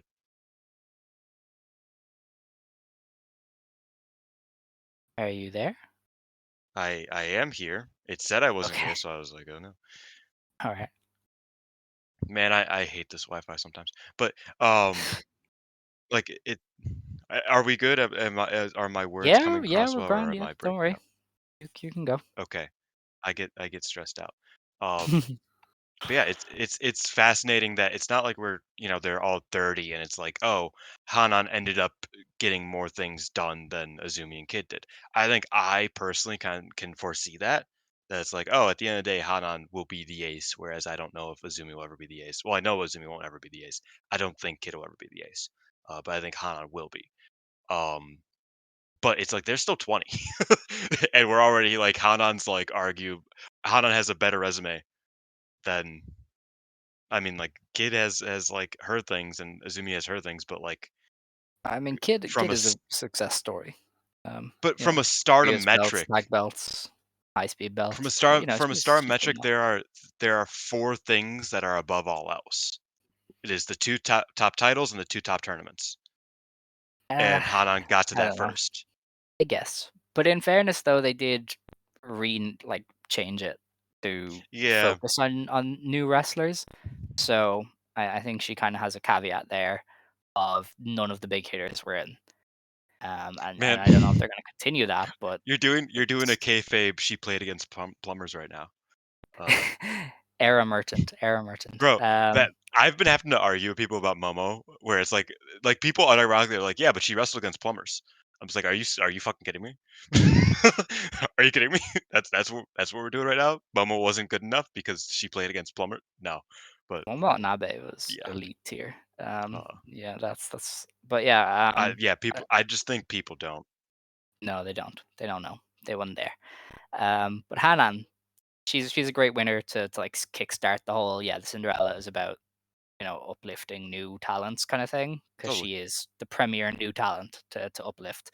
And considering we expect Mayu to leave in 12-ish months, Hanan sliding in as the new leader of Stars is like pretty solid as a replacement. That was always kind of the prime spot for Hanan, was either leading Stars or like right next to Kid at the helm of Stars. So if you prepare her for that now, it'll make for an easier transition when you are gearing up for life without Mayu, who is one of the best to ever do it. I think at this stage we can say that she's 13 years in, 13 years of excellence. But Hanan is a great replacement for that. So Yeah, no, I agree. If she doesn't leave, which I don't know if she does. I don't think she does now. I think at this point they're buttering her up enough. I can't. yeah, I Uh, mean, if I I can't. wouldn't, I don't think I would leave in her position unless Rossy was like, "We have an open world title for you," but he won't. Yeah. So I I don't know. Yeah. We'll see. Yeah. The main event then was a World of Stardom Championship match. Maika beat Utami Hayashishita in 29 minutes and 41 seconds with a wrist clutch Michinoku driver.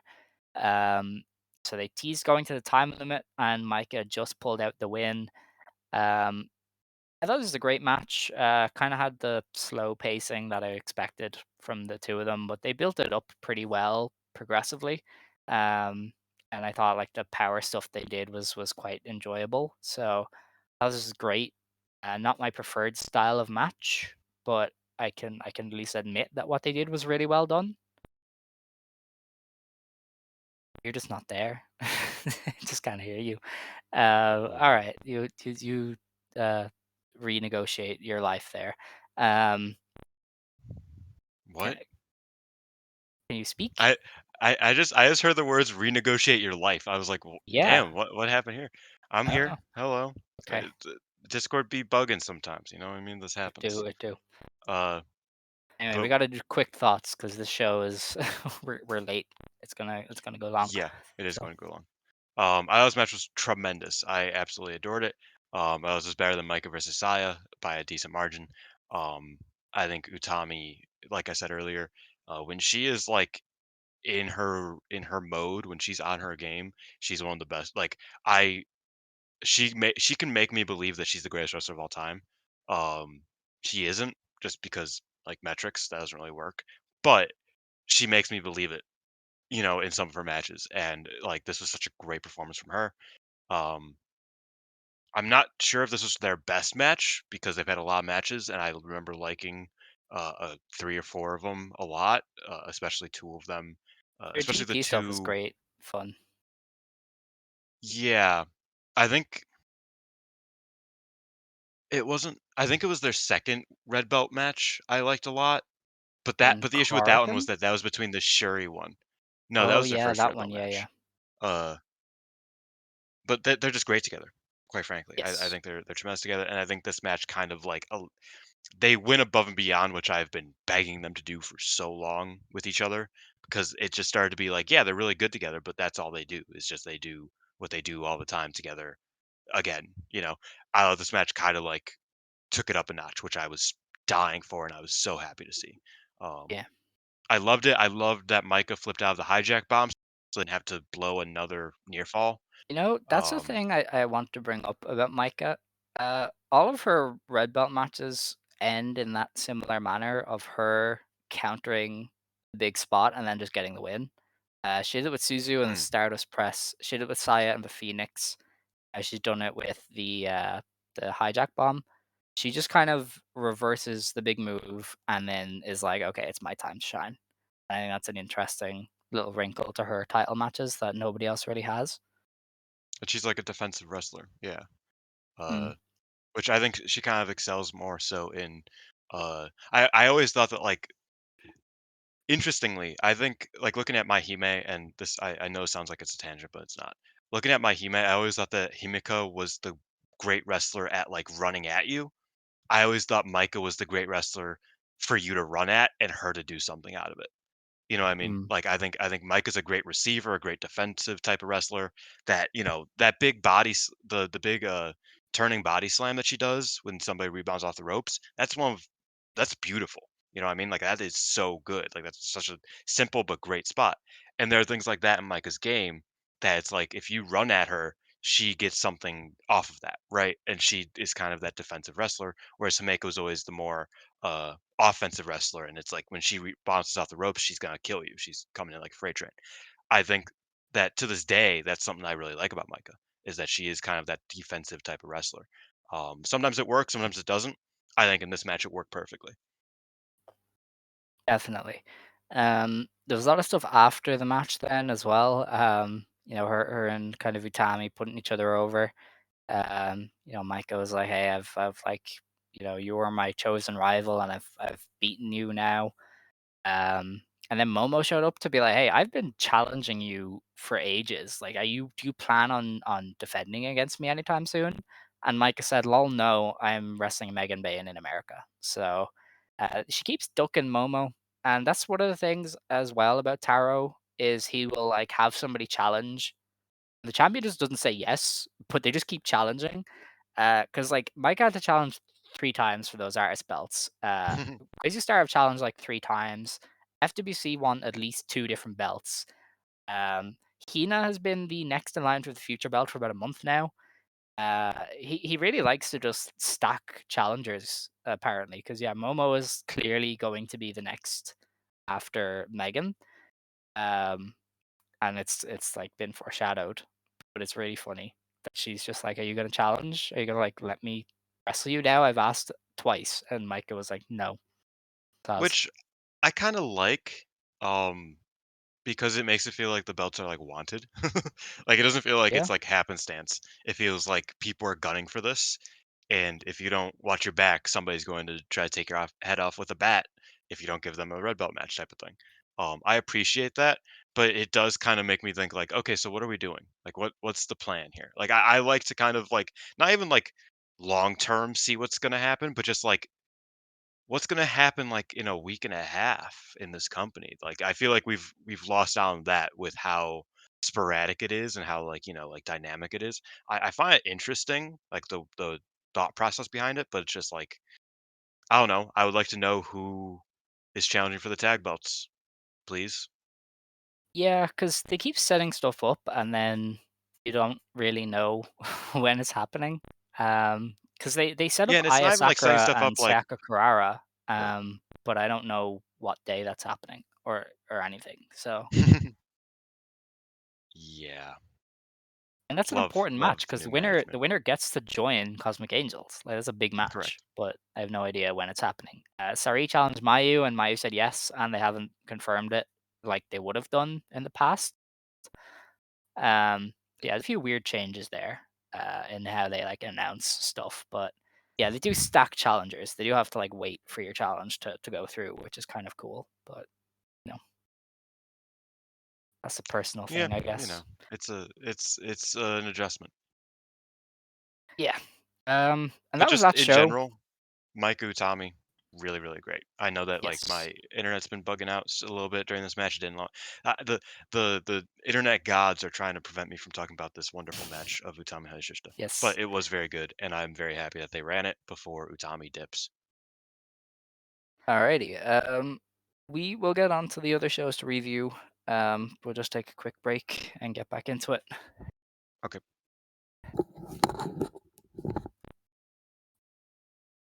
Okay, break is over. Dylan would like to pontificate for a second. So Yeah, I forgot we didn't get to talk about the Cinderella ceremony, which was is always one of my favorite moments of the year. It's always very sweet and wholesome and just, pretty dresses are pretty. I like pretty dresses, sue me. Hanan looked great in her dress. She was like so happy and so excited. And you always make fun of me because it is very parasocial with me, but you brought it up earlier that it's like we've been watching this girl since she was a child. Like not even like like she was 17, like a child. Like and that's insane. And like I feel very proud and very happy for her accomplishment. And so did Mirai, who was at commentary and crying her goddamn eyes out. As Hanan oh said, yeah, Mariah had a "Hey moment. Mirai, I won. I told you I'd win. I did it." And like and she just like looked at Mirai. Mirai's just bawling, and I'm just like, man, this is killing me. But yeah, I thought that was a really sweet moment, and I'm very happy. Obviously, we already talked about it, but I'm very happy with Hanan winning. Yes. Can I take my Yeah. W on the theme song? Because when it was changed, I No. said when she comes out in a big moment for a big match, it is going to seem so much better than Ringstar, and this just fits the Cinderella winner a lot better.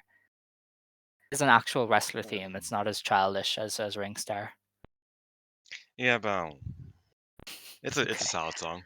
Ringstar's still better though, especially Ringstar sure. V2. They could have made a Ringstar V3. It would have fucking ended world hunger. You know what I mean? We would have ate. Right. So there was 2 shows this past weekend, and they both streamed live on Stardom World, which I Mm. didn't even know they could do. I don't think the people working there knew they could do because they never did it. Even when they aired stuff for free, it was always on YouTube and not Stardom World. So I don't know if this is like a new discovery on their end or what. Um, but I had this thought, and I'm going to be the one to make us go long now. Uh, whether true or right or correct, uh, Taro Okada and Bushiroad have fired not just the first shots, but a full clip in the PR war with Rossy. Oh, 100%. Because Rossy and Sonny especially, because Sonny apparently set up a Twitter and was like, "I'm leaving." And the day he does that, they are live streaming on Stardom World. Taro Okada's in for about a week, and he goes over to America to meet Tony Khan and gets the partnership that a lot of people wanted. They got Sari, like Sari. They they got Hanan to win the Cinderella.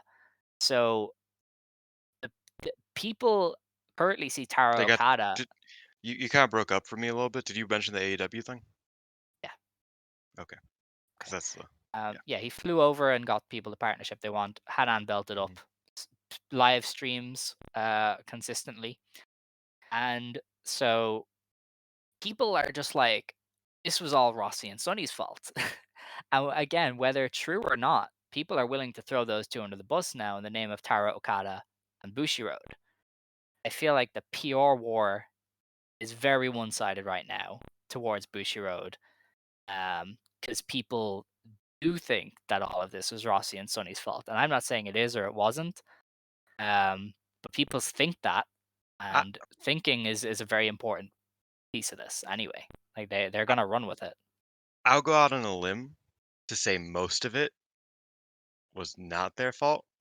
Um, No, they changed president. This goes under the radar a lot. it's Harada was the president. Okada is now the president. Okada just also happens to be the booker as well.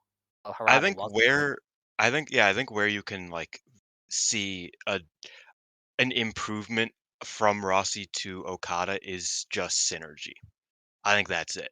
I think that's the main one that I think people lose sight of, because I don't think that, like, Rossi to Okada is, like, doing inherently better at what Rossi's job was.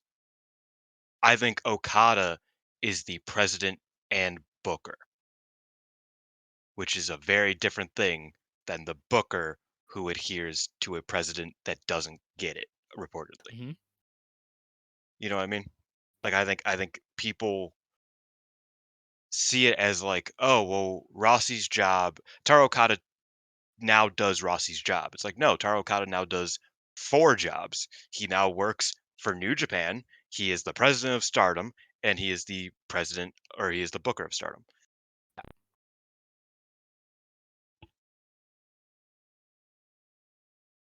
Is that all?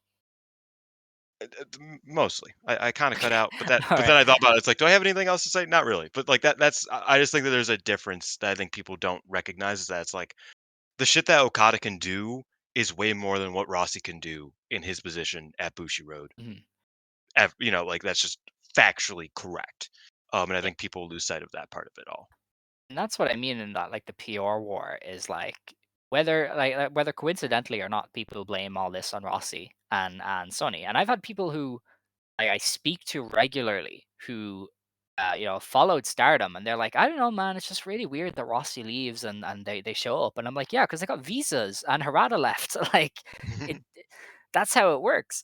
But in the minds of people, Rossi and Sonny were the problem, and they're gone now.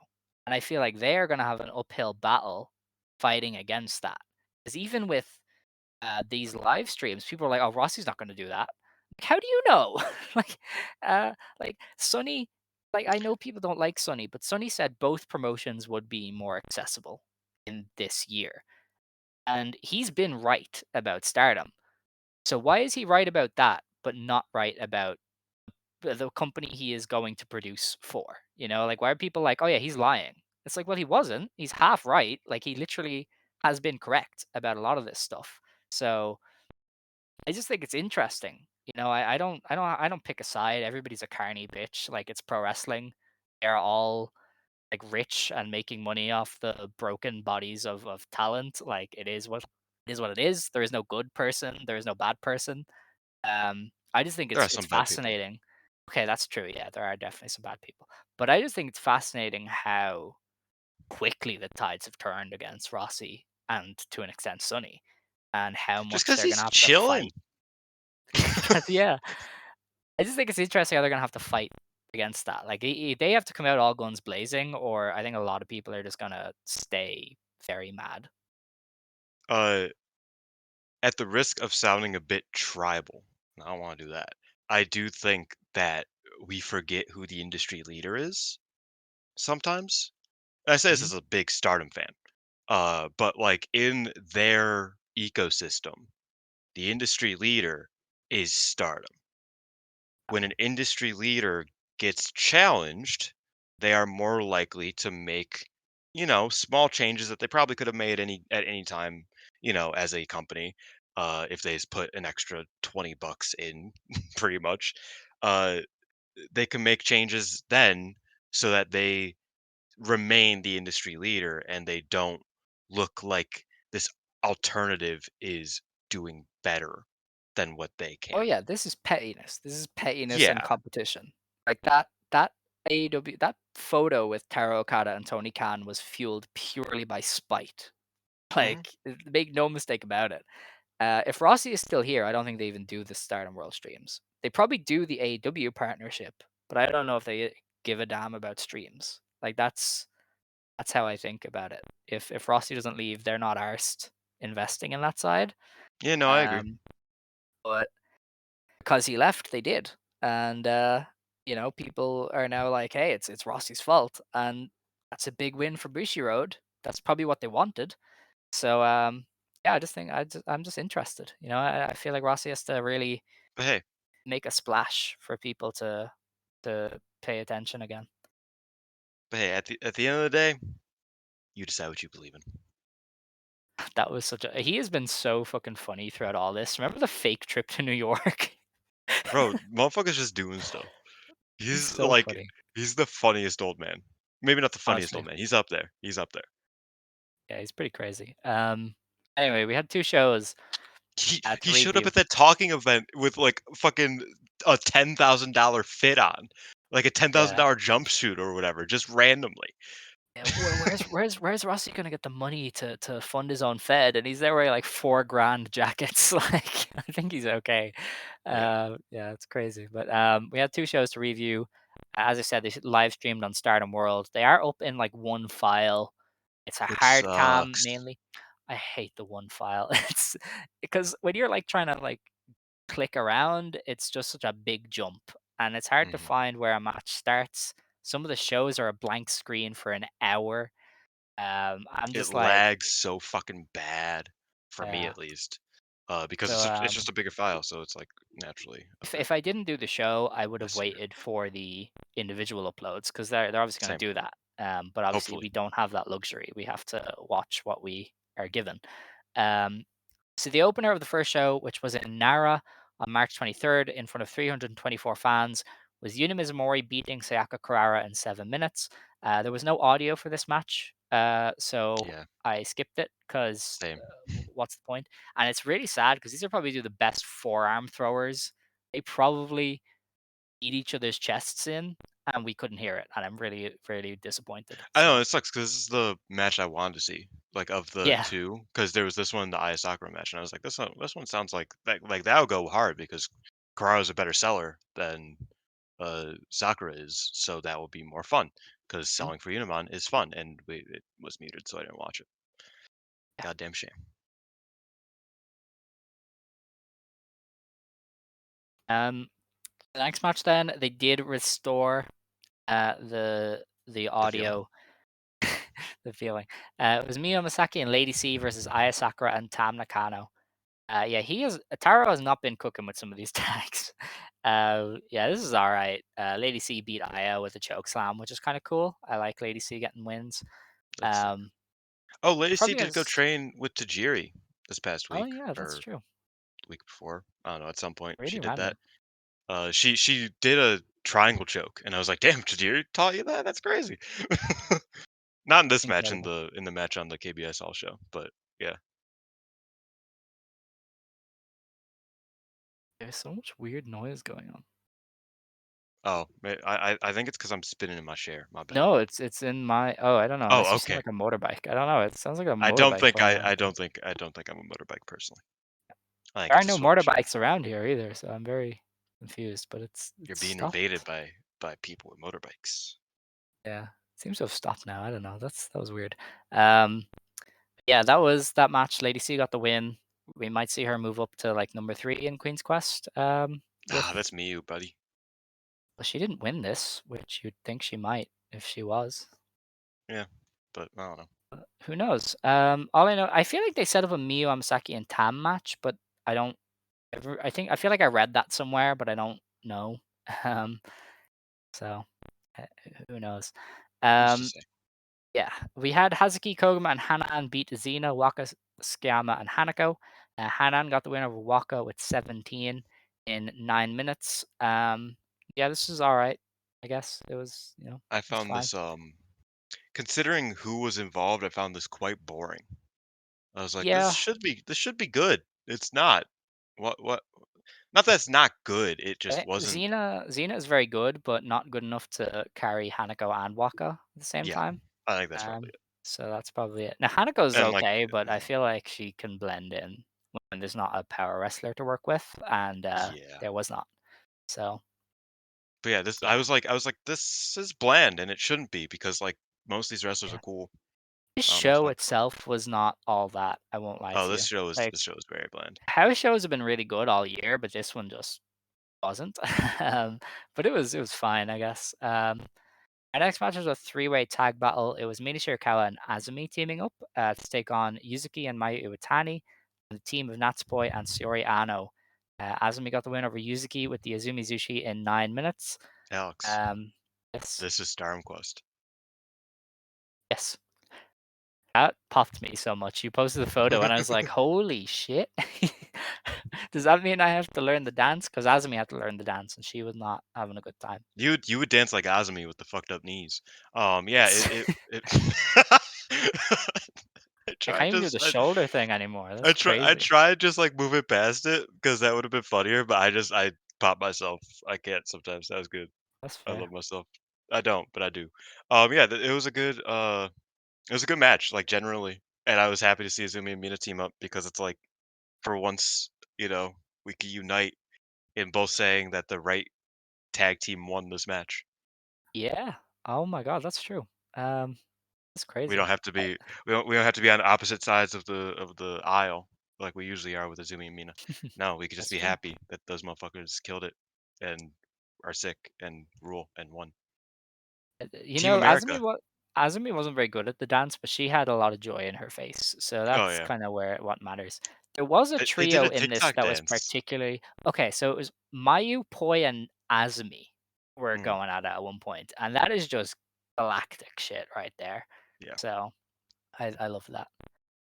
No, I agree. Um, I also took a note of Yuzuki once again in this match that she has very good comedic timing, which is something that I didn't really recognize until they did this spot where everybody like hit the same move at the same time, and it was like a how many people were in this match?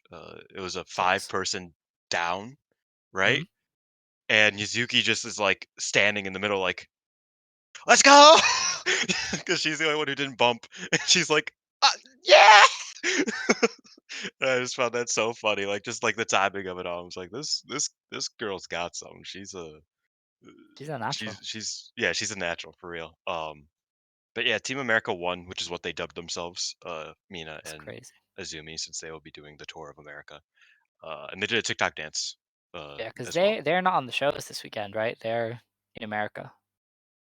Oh, I don't know about that. I don't know if they go to Because I America remember this weekend. I think Scott said that they won't be in the group chat. He was like, I just realized that Azumi won't be on Utami's.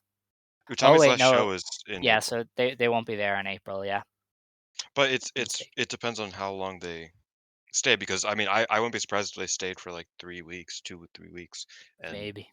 but I doubt it. I think they probably need them for this weekend. Yeah, We'll I see don't though. know actually. Somebody was like, yeah, they will miss some shows, but I They'll can't probably remember. start missing starting next week, and Possibly, then yeah. they'll miss for like a couple weeks after that. We'd know if the cards were up, but Yeah, Wouldn't that have been nice? Um, the next match was Oedo Tai, the Oedo Tai team, Momo Watanabe, Starlight Kid, Rina, Ruaka, and Natsuko Tora, beating Rani Yagami, Saki Kashima, Ami Sourei, Mirai, and Siri. Momo pinned Siri in 13 minutes with a peach sunrise after Oedo Tai blitzed her. Like they had to really lay it on thick there to beat Siri, but Momo getting the win over her is pretty big. Especially with I'm the kind of sunrise. interested. Yeah, I Not even the thunder. She hasn't pulled out the thunder in like a couple years now. It feels. yeah, actually, she doesn't do it anymore. Oh no, yeah, I think the last time would have been like the FWC feud. Possibly. Because Um, other than that, she doesn't really like win matches much. And, like she did have the to the like hit. bracket or the go ahead, go ahead. She'd have to hit Siri over the head with a chair as well. So that kind of Yeah, I mean it's all you know, a bunch of cheating and bullshit because yeah. it's that's what we're doing right now. But oh yeah, you got subtweeted a lot. Really? Yeah, about your whole. This is just Joshi wrestling. This has always been the case. A lot of Oh, people that were was like, yeah. well, actually, I think it's bad. So fuck you. I was like, oh damn. Okay. Well, Don Matsumoto says no, so shut the fuck up. The Though greatest I will heel say ever. You know, it just depends because Dumb Simone never won a singles belt. that's true actually. Yeah. So it Although I depends on mean, how does the way to heavily tie they ever lay it win on. singles belts? But Because no, yeah, but I think that's what's like coming up with the Momo stuff, with the Momo push, is that it's like, are we really finally gonna get the Momo red belt match or red belt win? But she's like faux evil. Um, I don't that would I kind of don't suck. know, to be honest. I don't know if does Maika lose the belt without doing the Tam match? Because I feel like you'd want to do that. Yeah, but who's the eternal babyface and who's the eternal heel in that Tam, sense? I It's Tam guess. and Momo. I don't know. That is definitely one thing we'll have to check with Taro because Rossy was never gonna belt up a heel, but Taro Yeah. Okada might.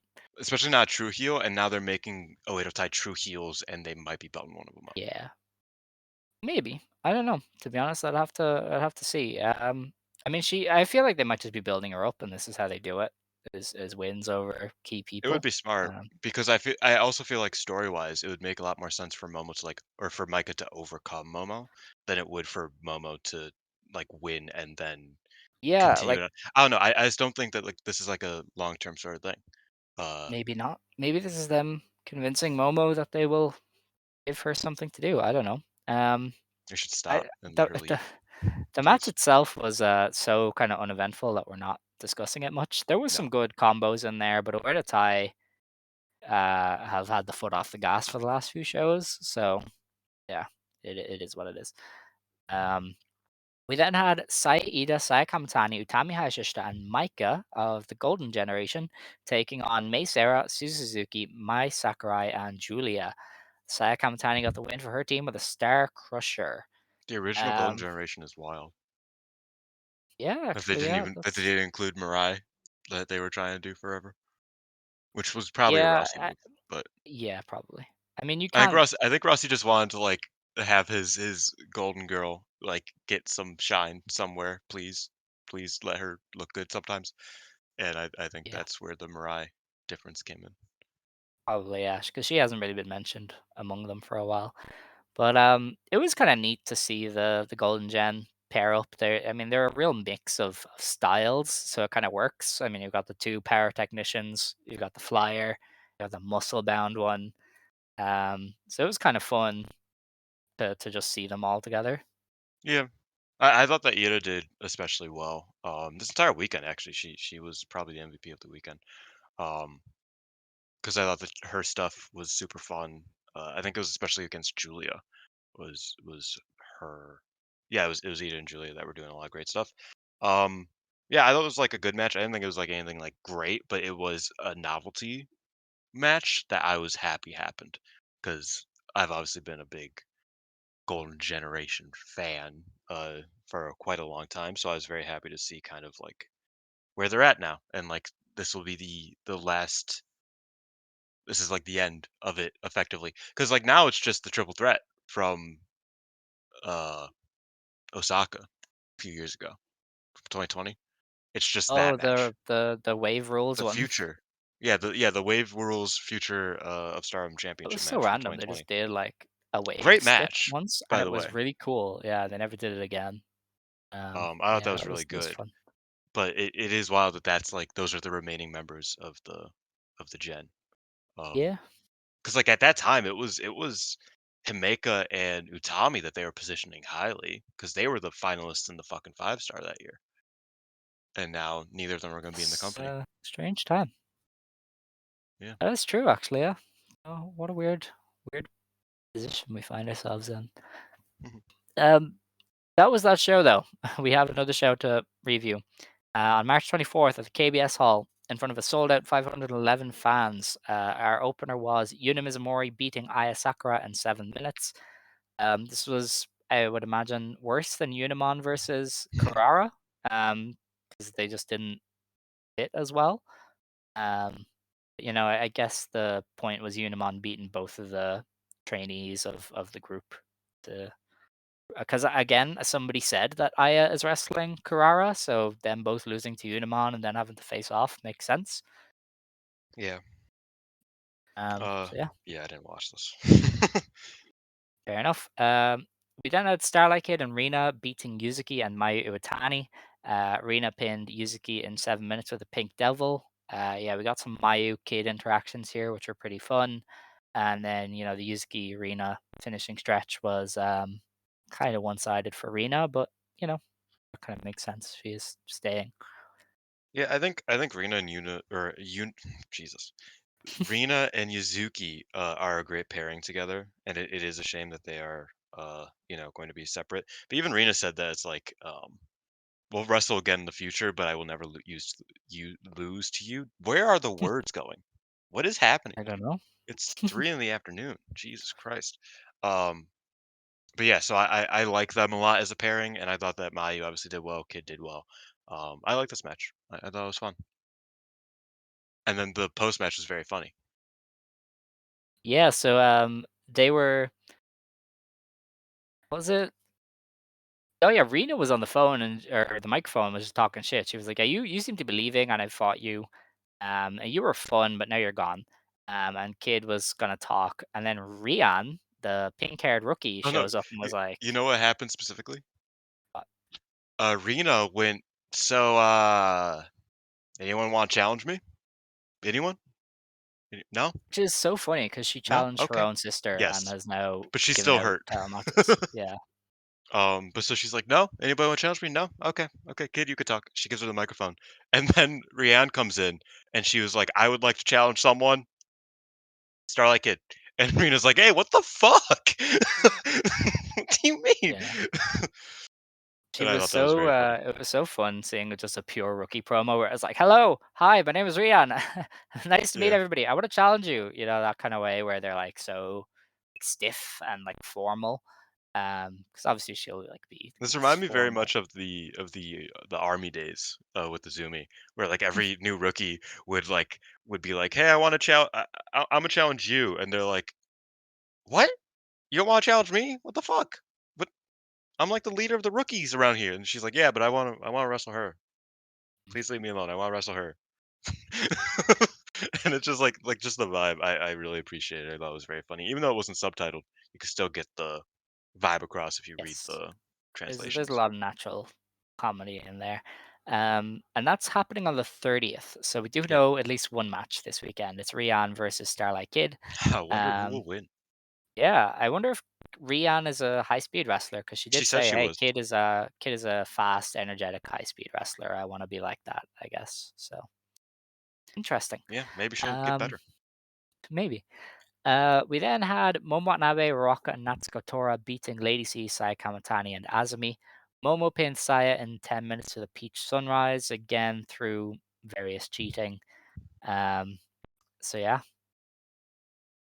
This was like solid. I yeah, didn't think it was bad. I thought it was pretty fun for what it was. mm, Lady C did well, which I think was kind of like what you needed out of this, because it's like everybody else is like solid to good to great. Lady C is yeah. just kind of like the inconsistent one, so you kind of she did well, Uh, so it was well. Saya Momo finishing stretch is good stuff. That's Yeah, definitely. That's the one good thing of these away to time matches now is they're gonna have like pushed act versus pushed act Do, finishing do stretches you because think, people can lose. we talk about the comparison to the Atrocious Alliance a bit. Do you think they're finally going in on Momo being the Bull Nakano to They should. Natsuko Tora's Dump Matsumoto? Possibly. I don't know. I mean, maybe they view Momo Even in though a Momo's very been high wrestling light. longer than Natsuko, which I think is funny. But still, Yeah. I mean, like I think vibe-wise, I don't know. I could see them kind of like doing that where it's like Dump is obviously like the leader still, and she's like very, strongly involved until '89, and that but Bull becomes like super prevalent like in the last few years of uh Dump's career as a singles wrestler. Yeah, I don't know. The timeline was still a bit off. Bull never really like fully broke out under Dump. It wasn't until they had nobody left and needed to push her in Yeah, 1990. So I don't know. But it's a good comparison because there are sometimes those kind of vibes from Momo, but I don't know. I don't I thought that see. was That's the thing with that's the the thing now. I don't have yeah. a feel for Taro Okada's flow, which is kind of the most entertaining thing currently. Is like we knew Rossy kind of to a degree. We knew his patterns. We knew his quirks. We knew We don't his know Taro Okada's. influences. Yeah, like, we don't know this theater kid's influences. He might fully go in on Momo as cheating heel champion, but he also might just go, "She's a monster, and I'm just gonna have her run through everybody." Like, we don't really have a sense of that. Yeah, Um, but he's doing a good job of building her up for the Maika match. I mean, there's gonna be a lot of unpredictability when that does happen. So I'm interested. I'm I mean, interested. me and you were talking about, weren't we, about possibly that going second to last for Buntai? Yeah, I think it's a chance. I feel like you don't main event with Maika Momo, especially when Mayu and Sari is happening. It's Which around the if time the Mayu movie is out, so which with Micah Momo being in the Summer Moon event, it does open up the possibility of having the heel win that match. yes, definitely. Now the thing is, Maika was their chosen champion, so I don't know if Yes. they would take it off her that quickly. Like Bushiroad is into Maika, um, But so I don't I know. mean, that's a pattern they do though. Is the you lose That's it, true. then you win it back if they I want feel to. like there's a very clear vision for the red belt, and that doesn't involve the heels just yet. I think it's Maika, Tam, Mina, because they've set up that Tam Mina thing basically since in XSV showed up. So I feel like that's maybe the long term play, but I don't know if that's how they book. Again, I don't know how Taro Okada works. So Yeah, I don't know if sure. Tam if when Tam wins the red belt, I don't know if she's gonna lose it before like the world ends in a fire death. You know what I mean? Like I think that's hers when she gets it back. So I'm trying to think of ways to, you know, I think delay they the love inevitable. Mina. I think they really I like think they Mina. love Tam So more. possibly, but I think they love Mina enough to have her beat Tam. Yeah. Ross uh, Promotions will be around by then. I don't gotta worry about all all right. that. Our next match was a three-way tag. Mai Sarah and Suzuki beat Cena and Mina Shirakawa and the FWC team of Koguma and Hazuki. Again, just some really fun wrestling in these three-way tags. Suzuki and Xena with the tequila shot, which is kind of interesting because Xena's been pushed and Suzu has not. It was So a I wonder if crazy good looking tequila shot too. it was. I wonder if this is a turnaround thing where Suzu is like back in the plans now. Her and May saving the tag belts. Xena's got her initial push, so they might be like over her a little bit, but I don't know, to be honest. No clue. Yeah, again though, they do seem a lot. They do seem a lot It more is hard open to to pin people anyone taking in this pins. match though, That's true, actually. Yeah, you can't really. especially Yeah, because two of them are meant to be the next ups for the tag belts, that's true. and this is two on That's two true. on two. So it makes So sense yeah, that Xena would Xena is win out here. probably yeah, she's the number three there to She Mina's she was two, probably yeah she 1.5, was probably a victim of circumstances more than anything. possibly. But it'll be interesting to keep an eye on Xena's trajectory. Mhm. Um, the next match then was a 12-woman tag match. Mai Sakurai, Natsupoi, Mirai, Syuri, Maika, and Giulia beat Shiori Ano, Sayaka Kurara, Rana Yagami, Saki Kashima, Tam Nakano, and Ami Sourei Natsupoi pinned Carrara in 22.5 minutes with a Ferial gift. The entrances alone was just ice cold. Like the 6 randos coming out like individually and then coming together at the end to pose was great. And then obviously the DDM lineup in front of the stained glass window of the KBS hall was just awesome. With Julia's music, Yeah, the her old old Giulia music. music, dude. It was baller. Vibes, just vibes. And the match itself was fun. They definitely did a few of the standard like bits of like, hey, we're going away, kind of thing. Natsupoi like randomly teaming up with Tam to hit That Mirai with the move. goddamn turncoat. Soriano and Mirai went at it. Everybody got their turn to like do It's stuff, funny which how was kind of how nice. consistently Mirai and Soriano are great in tag team matches, given how terrible they are against each other in singles matches. Because like they did a really good job against each other here, and I find that very funny. But yeah, I liked a lot of this. I thought that was kind of like it was a love letter to DDM. This kind of like hit me a bit harder than the original farewell to DDM when they disbanded a couple months ago. I thought this was just like a bit more. It felt more meaningful, even though Tekla and Himeka couldn't be there, which is obviously a shame. Uh, yeah, I mean, and this was also this is not only the DDM match, but it was also Maika's birthday match. So like the entire de facto team just beat the hell out of Maika. Ami put so much stank on her chops against Maika that it looked like her chest was actually going to stop bleeding. I was like, that's real. Ami needs to do that more often, where she just hurts a motherfucker. um, but yeah, I like the little spots here and there, the DDM spots. That I'm sure you, in a moment. But yeah, I like this match generally. I thought it was a lot of fun. Yeah, I mean, I think that's the best word for it is just fun. Um, Yeah. DDM's last stand didn't need to be a big epic match. It was just a goodbye for them. As you could kind of tell with the finish with Natsupoi going over, I suppose. Um, Which is funny. The only wrestler who ever betrayed DDM going over in the DDM farewell match, kind of funny. yeah, that's Like, cause true. Shuri was just like, I don't think that we should be a group anymore. I feel like we're going in different directions. And Julie was like, yeah, it's cool. Um, and like other than that, like anybody that left ever was like, along those lines. Like, but Natsupoi kicked Julia in the head and cost her a match to betray DDM and join Cosmic Angels. And then she did bullshit in this match too, at the um, being an antagonist to DDM, and yet she wins. I think that's very funny. Um, but can I call it one of my favorite spots that they did, and then we can move on? Sure. Go ahead. Um, So, and this is a spot I always like from DDM, is every single member picks a limb of their opponent. In this case, it was 2 opponents because there was 6 of them. And they all grab a limb and then they do a leg lock or an arm bar. And then Daichi, instead of like admonishing them and like counting and like, you know, threatening to disqualify them, he just yells at the other team to like, and he's like, do something about it. Try, like, come on. Like, I don't know. I just always found that so funny because he does that. Like he would always do that at that spot. He would never be like, "Hey, you guys, stop! This ain't what you're supposed to be doing." He'd always yell at the team that at the enemy team, quote unquote, to be like, "Why aren't y'all doing nothing? Get your asses in here!" And I always found that spot really cool. I love the limb targeting of the faction. I love that spot from DDM. And seeing Yeah, it one that's last kind time, of it made me happy.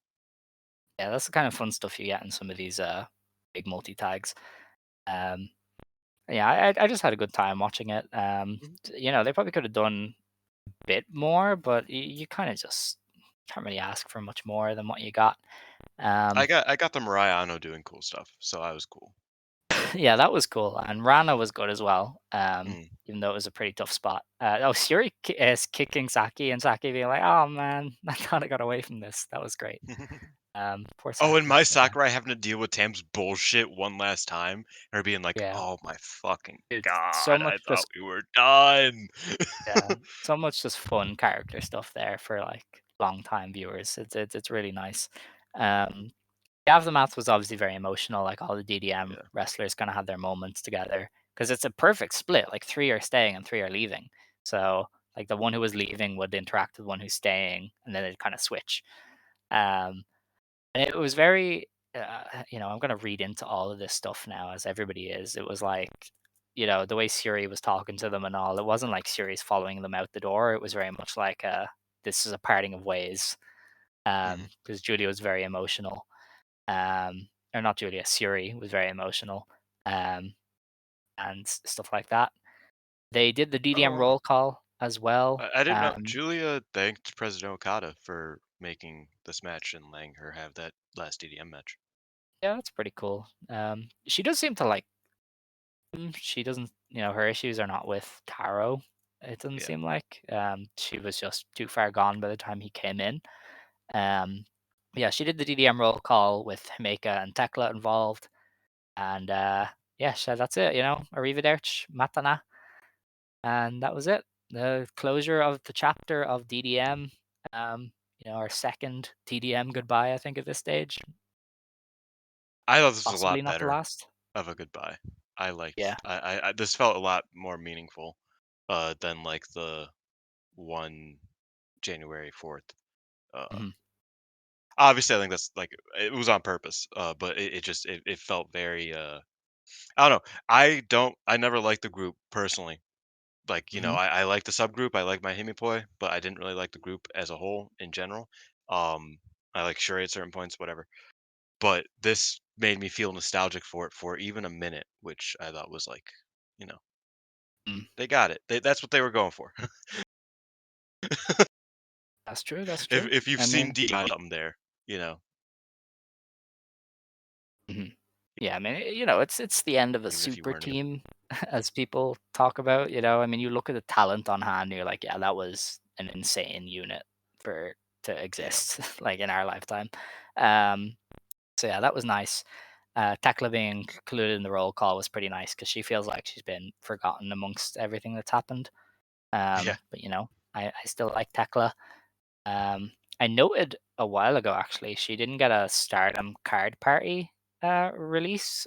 They like redid cards, so they like released a whole new set of like 1 and 2 star cards for the roster, with like different poses and stuff. And she was not in it, which is kind of interesting to me. Which kind of tells me that her deal with Stardom's in an awkward place. Yeah, probably. I Something to assume note. so as well.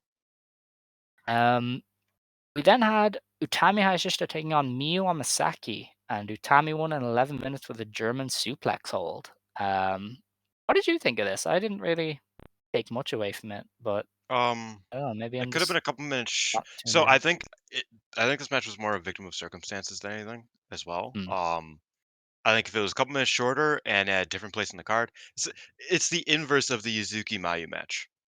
yeah. Where it's like, I thought the Mayu Yuzuki match was good in spite of like, being the first match on the card and only getting 7 minutes and this and that. I think this match would have done way better if it was the first match on the card and only got 7 minutes. You know what I mean? Hmm. I still thought it was good. I thought Miyu's offense looked great, which I think is a big theme, recurring theme for her, is that her high spots are getting very good and they're getting really cool. I appreciate Utami's cutoffs. I thought the entire you know, the match, like the last like 7 minutes, I should say, was a lot of good, but I think it did take a long time for it to grow out of just Utami grinding on her. You know what I mean? Like grounding her into the mat type of thing, which I get was like on purpose, but I thought I didn't think it was necessary fully in this Hmm. match because of where it was placed. It's like you kind of have to start hot, and I don't think they did, uh, because that DDM match was going to be so hard to come back from, and I just don't think they could really thrive under that weight. Um, so that was a good Yeah. match, solid performance, especially by Miyu. But I didn't think it was like anything special. Yeah, no, it was kind of we criticized Utami like 2 years ago for not being excellent against undercard wrestlers sometimes, Mhm. and that kind of crept up again. Although I Yeah, it thought definitely Miyu wasn't had as some good as the really Lady C match because I thought the Lady C match was very good from yeah. a month ago, I think. Miyu did have some very impressive stuff. Yeah. The running rope DDT that she did because she missed it the first time and then the second time just did it way smoother and it was really cool. But yeah, it definitely could have been better, which kind of sums up Mhm. the two house shows where it was like, yeah, it was okay, but they've definitely done better recently. Um, it's fine for Kyoto or wherever. So that was that. Tammy gave Miyu all the love after the match, kind of as you'd expect from somebody who, by this point everybody knew was leaving. So it was like, hey, you're really good. You're sticking around, and Masaki said, I'm the supernova from now on, and I'll get to the top, and that kind of stuff. Um, then at the main event, a New Blood Tag Championship match. Hanan and Saida beat Hanako and Waka Tsukiyama in 14 minutes when Ida pinned Hanako with the Giant Killer. Interesting. I Yeah, I love mean, that name so much. Wingori are just like so good. They're the They best they tag team in the really world right now. I am not even exaggerating. Like yeah. There's a photo here of Hanan doing something to Waka, and Waka just looks dead. And I'm like, yeah, that makes sense. Honestly, she did kill her. um, Hanako I thought was pretty good for her team. Did some good team offense with Waka. Um, yeah, just a fun match. I thought Hanako's rushes were great. Like I think that's the beauty of this title is that they're just sprinting. You know what I mean? Mm, I said this before the show. We even started. I was watching some of it, and I was like, they just keep going, and that's like the best part of all this. And Hanako was especially doing well in that regard, where she was just like constantly coming in. Big boots, big body splashes. She was just always at it, and I loved that. I thought it was super fun. Um, like I said, I think Wingori is the best tag team in the world right now, quite frankly. Their only competition is probably in that CMLL tournament that I haven't been keeping up with, that I should be. Uh, but like really, like I just think Wingori is just on such another level. I think these matches also give Ida a place to shine because like Hanan's going to shine regardless because they like Hanan a lot. mhm. Ida needs to find her places to shine, and I think these tag belts have been that place. Because she was just so good in this match. Her and Hanako were just killing it against each other. Waka did well even, and I'm not the biggest Waka fan as many know. I think she's good, but I thought she did especially great in this match. I just thought this match was really really good. This is probably my favorite match from the weekend. I would say. Mm. Fair enough, I honestly. think the only thing that would come close is the DDM match, and even then, it's like that was more of a novelty match in and of itself. So I Yeah. think this is pretty clearly the best match from the weekend for me. All right. That's fair, honestly.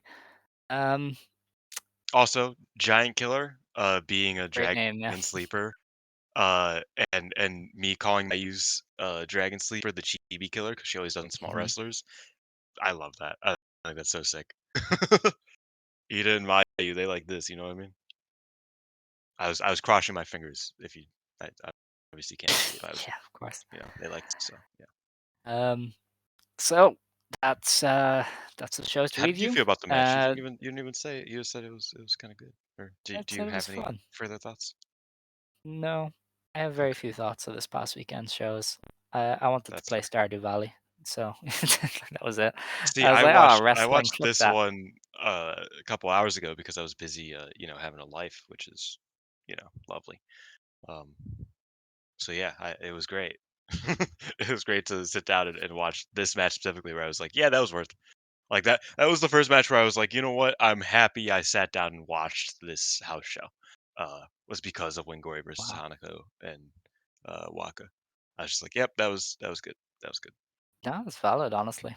Yeah, Wingori are that good. Um, Hanan's my number one wrestler of the year, by the way, right now. that's crazy. It's her, Mayu, Danielson. That's my 1, 2, 3. That's fair, honestly. That's pretty cool. Um, I don't know who mine would be, but Riko Kawahata's probably in there somehow. She's had some killer matches. Man, Um, Rico's good. I think people don't give Rico yeah, enough credit. She's she killer. kicks ass. It's a goddamn Um, shame that Saya didn't leave, so we couldn't get Rico versus Saya, presumably.